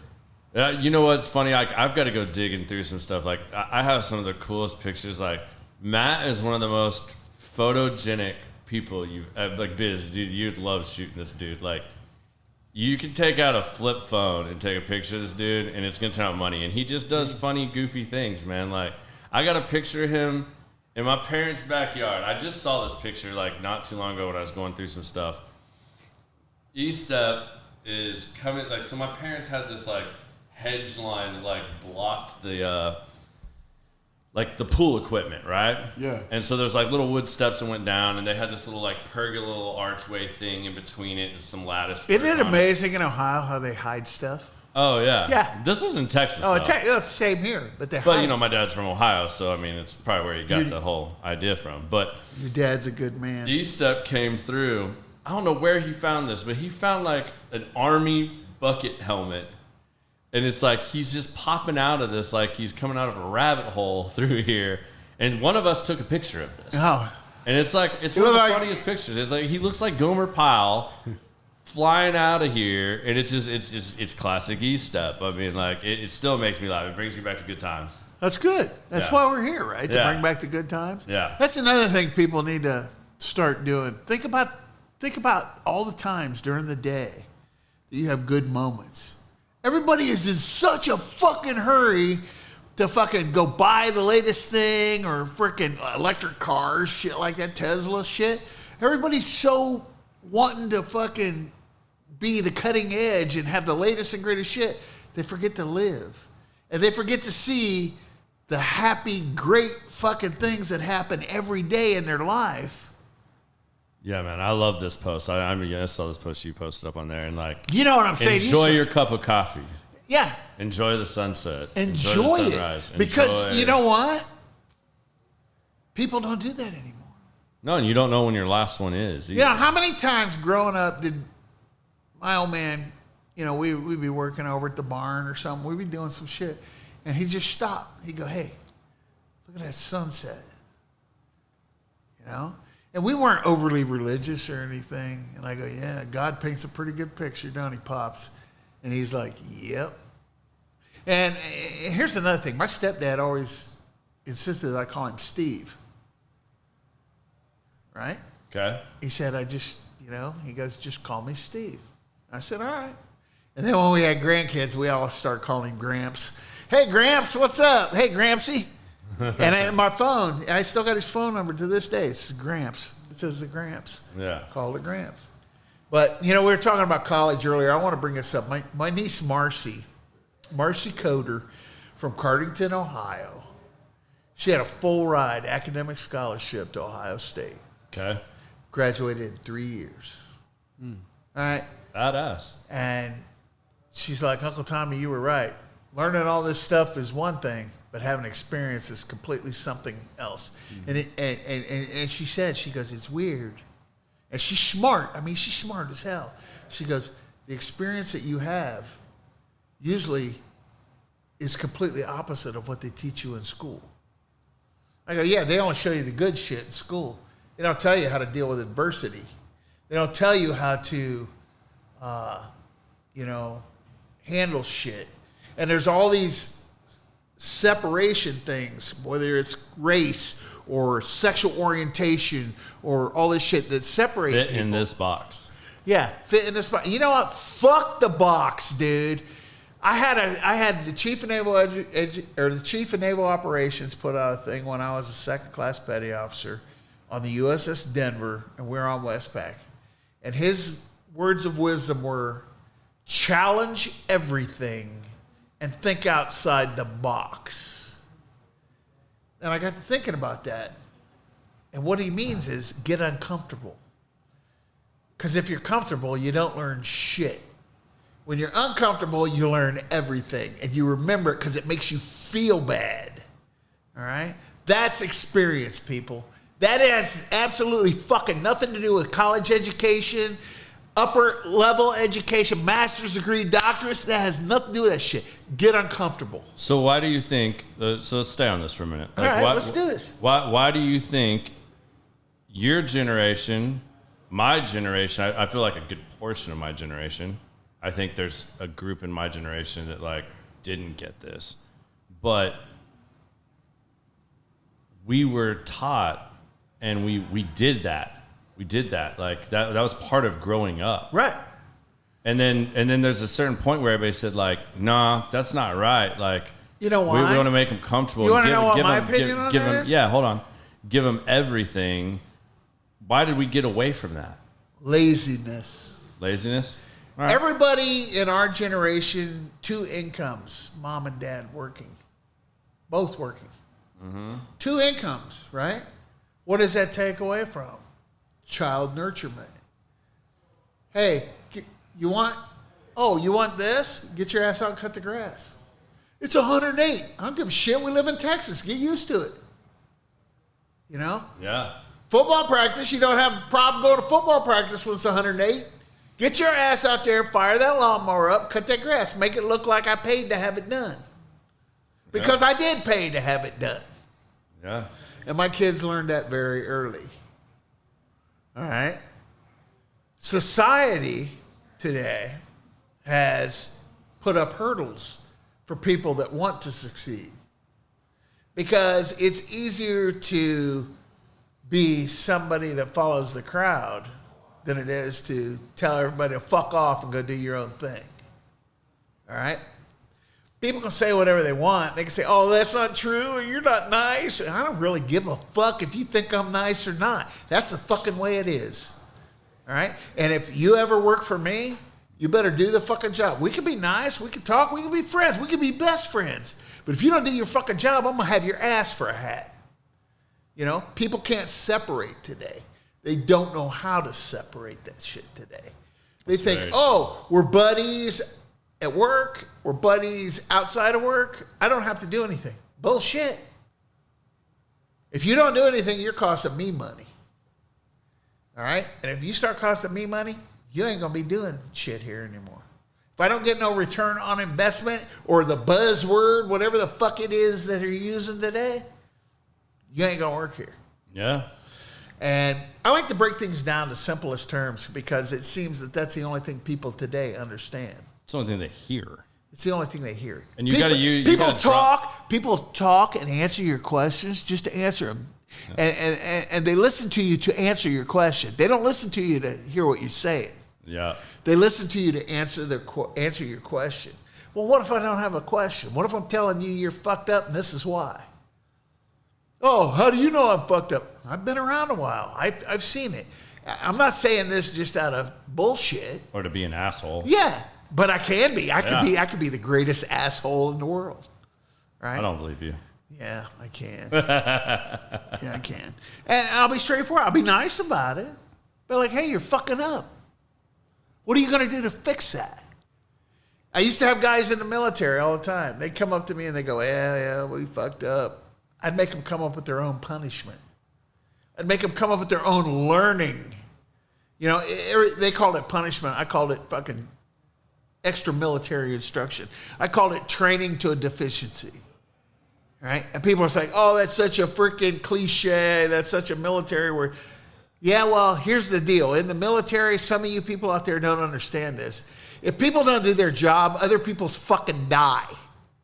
All right? And it's that simple. It's that black and white. It's straightforward. If I didn't do my job was to protect that ship with the weapons on board. If I didn't do my job, everybody on that ship, including myself, died. You know, that's one of the things that honestly scared the shit out of me when I was in boot camp. Some of the people that they let in for whatever reason, some of them are there because they're told they have to be. Yep. They might be there for, versus being in jail or whatever. Well, when you get to the point where you realize... Just so you know, they say legally, quote, quote, lawyer terms, you can't say that anymore. I'm sure. Dude, I was a recruiter. I'm telling you straight up. I put dudes in the fucking military that turned out to be phenomenal fucking sailors and good products of society because they had been written off and they were told you're going to jail or you're going into the military. Well, look at it this way. Going in the military is like giving you a free full ride to college. Yeah. All right? Because you get the Benefits. GI Bill. And in Illinois and Texas, you get frickin' grants that allow you to go to college for free. All right? The Illinois Veteran Scholarship Grant, and I forget what it's called here in Texas. Nebraska does it too. I got a right. degree in photography. So anybody that says, that. oh, I can't get an education or I can't do this or I can't do that, and they were in the military, they're full of shit. Yeah. All right? Straight up. And everybody talks about, oh, the military is full of these upstanding, great military dudes. Hey, we got fucking fuck-ups in there, too. We got murderers, rapists, fucking pedophiles, the whole fucking 9 yards. It's the same business you're in. It's just that we call the shit out. And then we shit can them. Some of you people out there are pissed off about President Trump talking about shithole countries. Let me tell you something. I've been to a bunch of shithole countries, and they are shithole countries compared to the United States. So if you got to badmouth America, you better go somewhere else and visit what they're going through before you go badmouthing the fucking greatest country in the fucking world. All right? Amen. And if you decide not to go to those countries and you want to come here and come badmouth them to me, it'll be the last time you ever fucking badmouth fucking anything about America. Yeah. All right? You are so fucking spoiled and you have so much fucking given to you, you don't comprehend what the rest of the fucking world's going through. And that's just the fucking way it is. I couldn't agree more like that. I didn't mean to leave you speechless. No, I'm not speechless. I think this is great content. This is why I love having people like you on the show. So, Tom, and having tell real us how talk you like really this. feel. Yeah. You guys couldn't handle how I really feel. Yeah, I mean, but I knew that's what everybody was going to get. So, damn it, I said again. I know Brian's going to hammer me on this. Yeah. That's because you can't think of a word. Yeah, it's true. You need to go to Toastmasters. Maybe that's They what I teach you how to talk without saying and, but, okay. When I became an instructor in the military, they taught us how to get rid of all that shit. We were actually forced to go to that school. I actually went to that for a little while early on in my insurance career. It's just one of those bad habits. And until somebody calls you out, you don't realize you're doing it. I catch myself all the time because I'm being called out on it constantly because I've put myself out here, which, hey, I'm all for it. Call me out. It helps me learn. It helps me grow. Absolutely. Call I me had to out. give a 15-minute freaking speech on a toothpick. Did you know that toothpicks had nuclear reactors in them? And they were manned 24/7, 365? According to that lesson I gave they had. Here's a toothpick. Describe it to people. Dude, I had a nuclear reactor, a power plant, businesses, shit, all inside that toothpick. And if you think about it, it's possible. We don't know what's going on in the molecules. Hey, isn't it funny how our solar system's set up like a molecule? You know, everybody says, remember Animal House? Yeah. You remember when they were talking about, they were getting stoned? They're like, you mean that we could be a molecule in that chair right there? Yeah, you could be. We don't know. We don't know. All right? It could go a lot of different ways. All this shit that you guys take as solid and for granted and all this other bullshit that you got going on in your lives, stop. Don't listen to what other people say. Step back. Look at shit through your own eyes. It may take you a little time, and it may cost you a little bit of freaking effort. Get off your ass and do it. All right? things will open up a little bit different for you. Yeah. Ask the hard questions. That's why I don't go to meetings anymore at work. I work for a government contractor. I don't go to meetings anymore because I ask hard questions. And they won't answer them. And I'm like, you guys are supposed to be the smartest people in the world. How come you can't answer that question? You know, and I kid them a little bit about it. But they come back and they'll finally, thanks for making me do that. Thanks for making me get off my ass and go find the answer to that question. Okay. Didn't like it at the moment. Didn't like it at the moment. It was like eating zone. It was like taking a bite out of a big shit sandwich. You know what? But they learn from it. And learning is never always going to be easy. Learning is going to be hard. You fall and break your leg, it's going to hurt, but you're going to learn from falling and breaking your leg. You're going to learn not to do that shit anymore. People don't want to think about that today. Oh, it should be nice. We're all in our bubble. Everything should be great. Hey, shit gets in your bubble too, folks. All right? You got to learn to deal with that. I had a friend of mine lost her son yesterday. Oh, man, 21 years old. Back home. Went to school with her. How do you talk about stuff like that? It's tough. You know? You just tell them, hey, I love you. I'm here for you. If you want to lose your shit, call me. Lose it. Everybody's allowed to lose their shit. Contrary to what you see on the news or on the mainstream media and all that shit, you're allowed to lose your shit. You're allowed to. Nothing can really stop you from doing it. There's no laws against it. Right? So start losing your shit once in a while and get it together. I don't think enough people lose their shit to understand what's going on. They're too afraid to. I think they're afraid and they're like, oh, what do I do? What do I do if this happens? Fucking find out. You know? Life is not easy. There's it's another way out, too. Yeah. I mean, like, you know, there's other things that'll appear. But well, what is everybody else doing? Fuck everybody else. They're taking the easy way out is what they're doing. At the end of the day, is everybody else going to be there? Yeah. Who's going to pay your bills at the end of the day? Everybody else or you? Or when shit falls apart, who's going to be there to help? Who's going to change your tire if you get a flat? My kids, my daughter, beautiful. Sarah, great person. Freaking, I love her with all my heart. She could change a tire. My son could change a tire. He could change the transmission. Do you know why? Because I made sure they knew how to do that shit. You as parents out there, get off your ass and teach your kids hard shit. Don't teach them easy shit so you can go smoke a bowl or fucking drink some whiskey or fucking, you know, leave them alone, let them be kids. Yeah, being kids is one thing, but they still need to learn. Yeah. Take time out of your busy fucking day. Quit being so fucking selfish all the time with yourself. Not that being selfish is a bad thing, because you got to do it to survive. Right? Get off your ass and teach your kids shit. The schools aren't going to teach them nothing. They're going to teach them it's okay to be a fucking unicorn. Well, let me tell you, it ain't. It ain't okay to be a unicorn, because there's no such thing. No, it's just like I heard that story. Did you hear this one?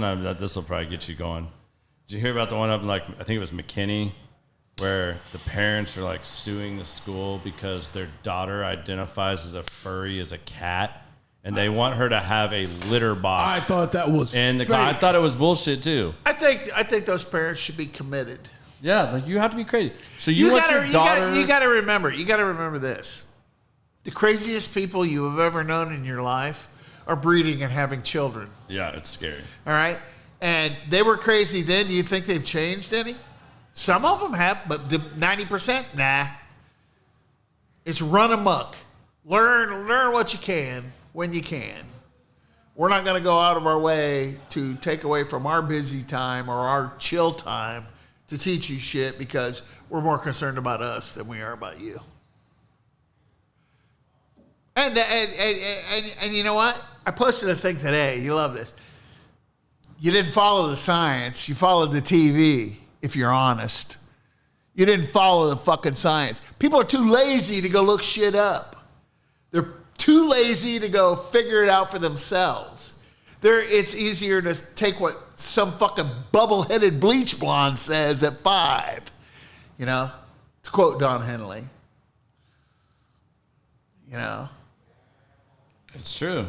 I mean, and people. you know, won't say it. and this is probably like the worst podcast you've ever had. No, this is one of my favorites. Like by all means, one of my favorites because it's real. There is no bullshit. I'll do as many of these as you want, dude. You're my buddy. I'll just come in. You feed me whiskey and fucking cigars. I'll do these all night.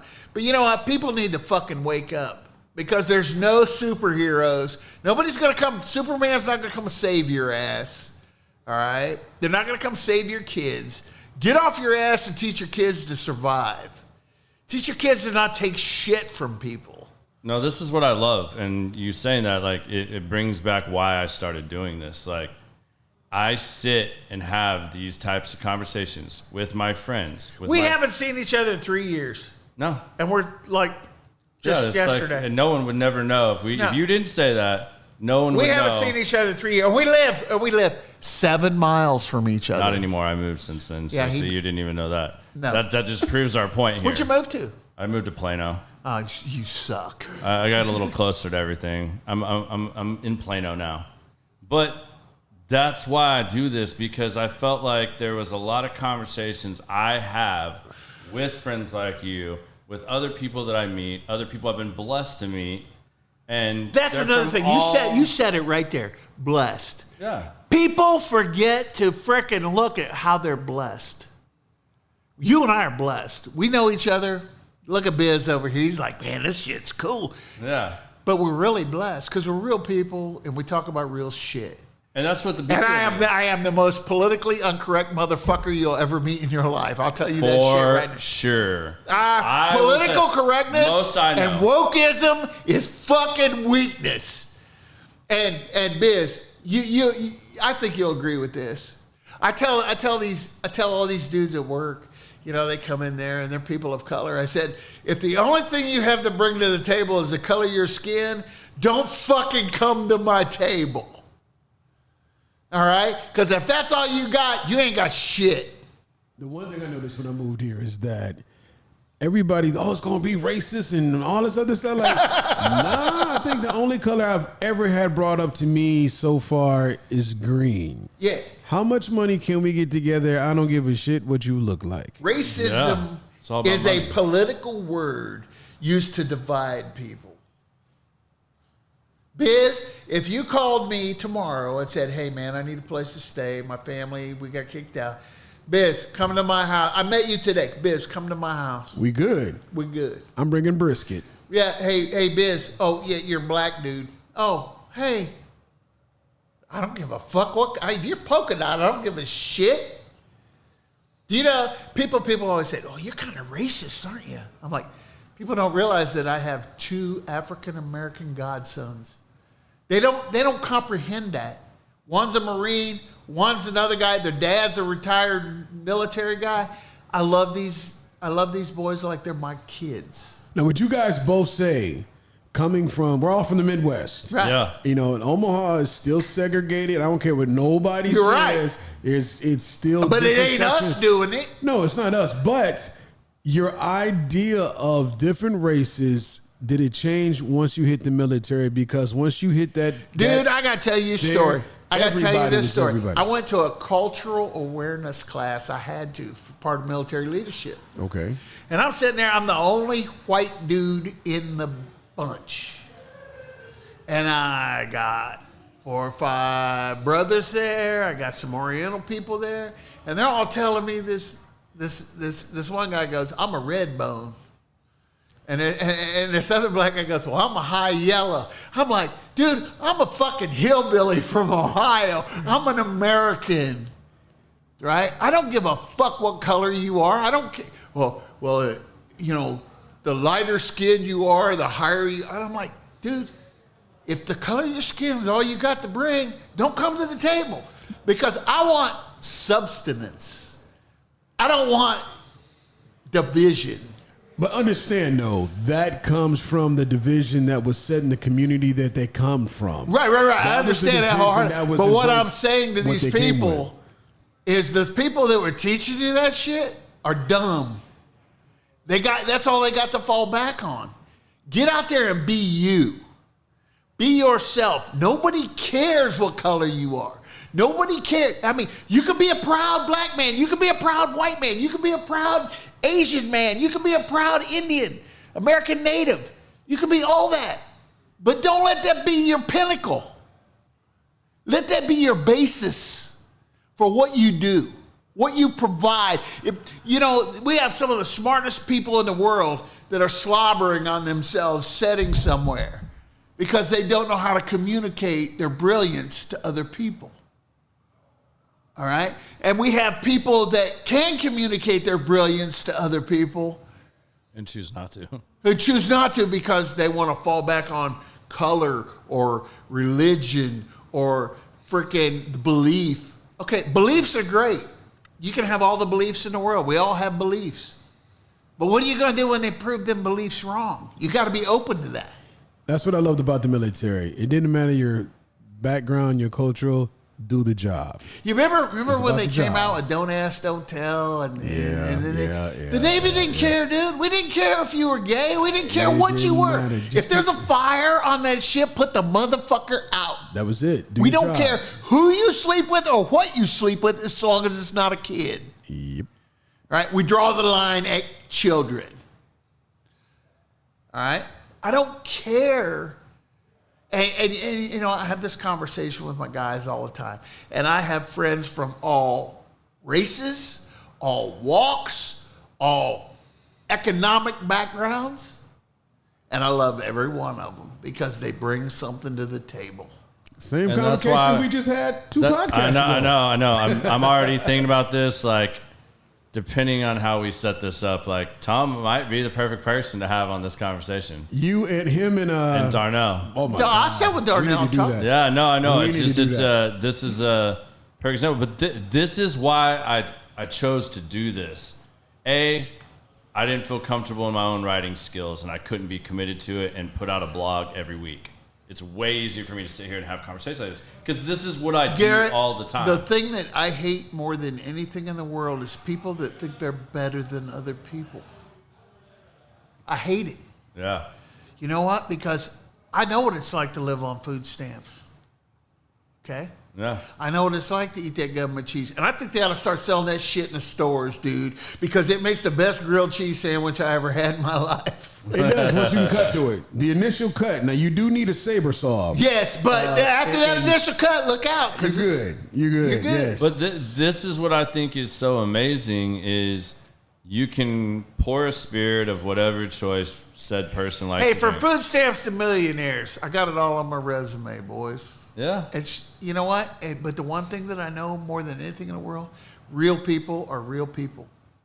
Yeah. And you they can do don't that. they don't care. So they're successful. They do what they do. They're successful. But if you're real, all that goes away. Everybody's on the same playing field. Right? And the first minute somebody goes, yeah, well, I make more money than you. Hey, you can fucking leave. Yeah. Right? If that's all you got, you can fucking, if that's all you're bringing to the table, carry the fuck on. Right? I don't give a fuck how much, Elon, Tesla. If he was sitting here right now, I'd tell him the exact same fucking thing because you know what? I ain't impressed. End world hunger. Put everybody to work. You want to do something that makes a fucking difference? Do that. Don't divide people. Put them to fucking together. Right? Yeah. We've all been in the military. We all know how good a team operates. Does it matter what color your team is? Does it matter what their background is? Do your job. Do your motherfucking job. Sit. And go about your life. Gary, why don't you look at that last comment and give Lee a shout out real quick? You see it on there? Hold on. I'm going to let you read that one. I want you to personally comment on that one. And I think you and Tom would definitely. Lee. Yes. Lee is a good ass dude. He's an Ohio guy. Way to go, Lee. Go Buckeyes, And baby. he's in Ohio right now, so I hope you're freezing your ass off like we it's are. snowing up there. Oh, so good yeah, for you. They're about to hit a blizzard. I think that I'm gonna be driving through this weekend. They're supposed to, It's gonna hey, be dude, awesome. that Browns game's supposed to be in 8 inches of snow. Yeah. Possibly Buffalo. 22. That's Yeah. good old football. That's But good. yeah, old Lee, football. thank you very much. I'm glad you're enjoying the show. And like I was saying, it's one of the things I love doing this is because this is what I do when I'm hanging out with my friends, when I'm sitting around smoking a cigar at the lounge.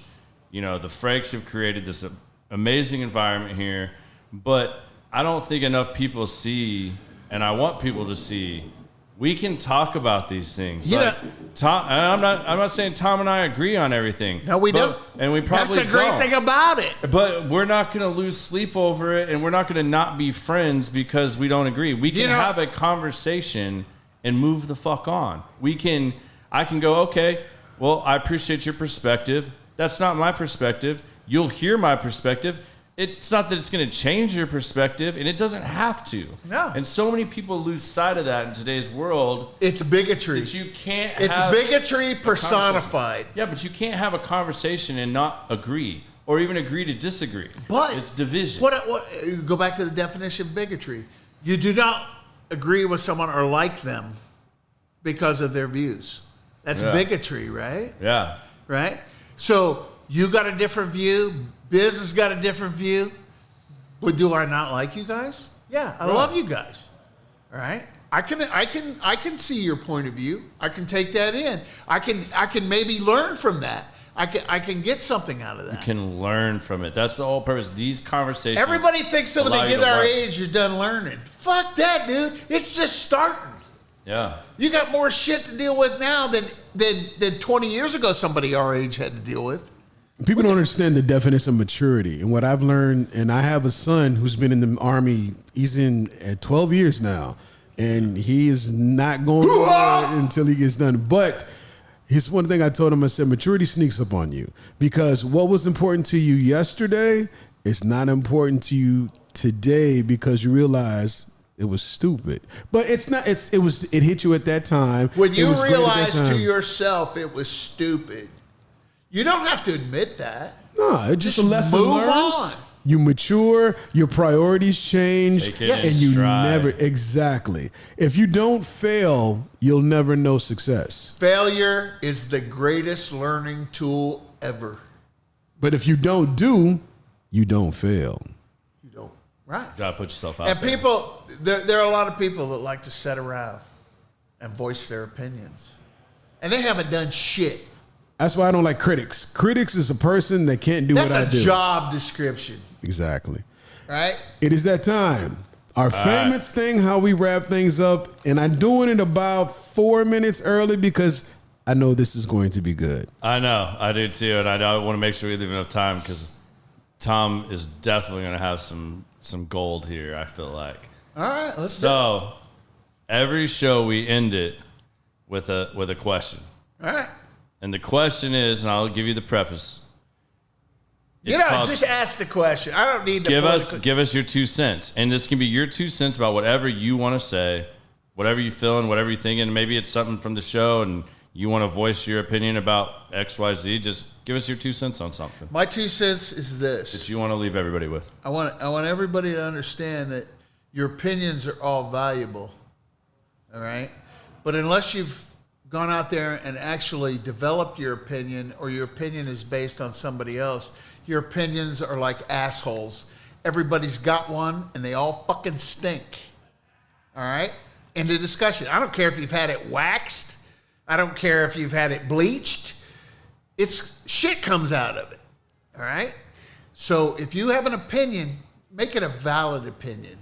Make it rehearsed. Make it understood. Do your research on why your opinion is that way. Because other than that, you're just blowing smoke up people's ass. And, you know, I was always told you could snow a snowman, but you can't bullshit a bullshitter. Well, most of the guys that I know, and the two that are in this room with me right now, are bullshitters. And you're not going to bullshit them because they can see it a mile away. All right? You scam artists out there, think everything, I can get over on this person, or I can get over on that person, or I can get this person to talk about this, or I can get this person to talk about that. No, you can't. All right? You're scammed. Any scam that's ever been scammed has already been done.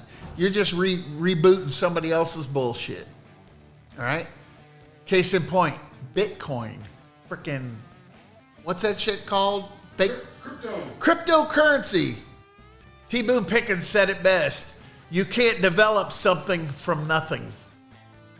You have to have a tangible in there. All right? You can mine for all the percentages of cents that you want. They belong to somebody. Basically, what you're doing is fucking stealing from corporations, people, everything else. Bitcoin is bullshit. It's like being woke. It's fucking bullshit. All right? Woke, I've been woke my whole life. So's Garrett. So's Biz. You know, we just don't talk about it and call it shit like that. We know what is right and we know what is wrong. And we live our lives based on that. If you think you're going to get over on somebody or you're going to, I can do this and get away with that, you're just fooling yourself. Look in the mirror. Ask yourself, what am I going to do to be the best person I can today? And then at night, when you get done doing that, look in the mirror again and go, what did I do to be the best person that I can today? And if you fell short, work on it. Amen.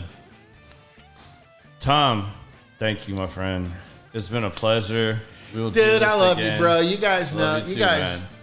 I'm not going to hide anything from you. What you see is what you get. Hey, man.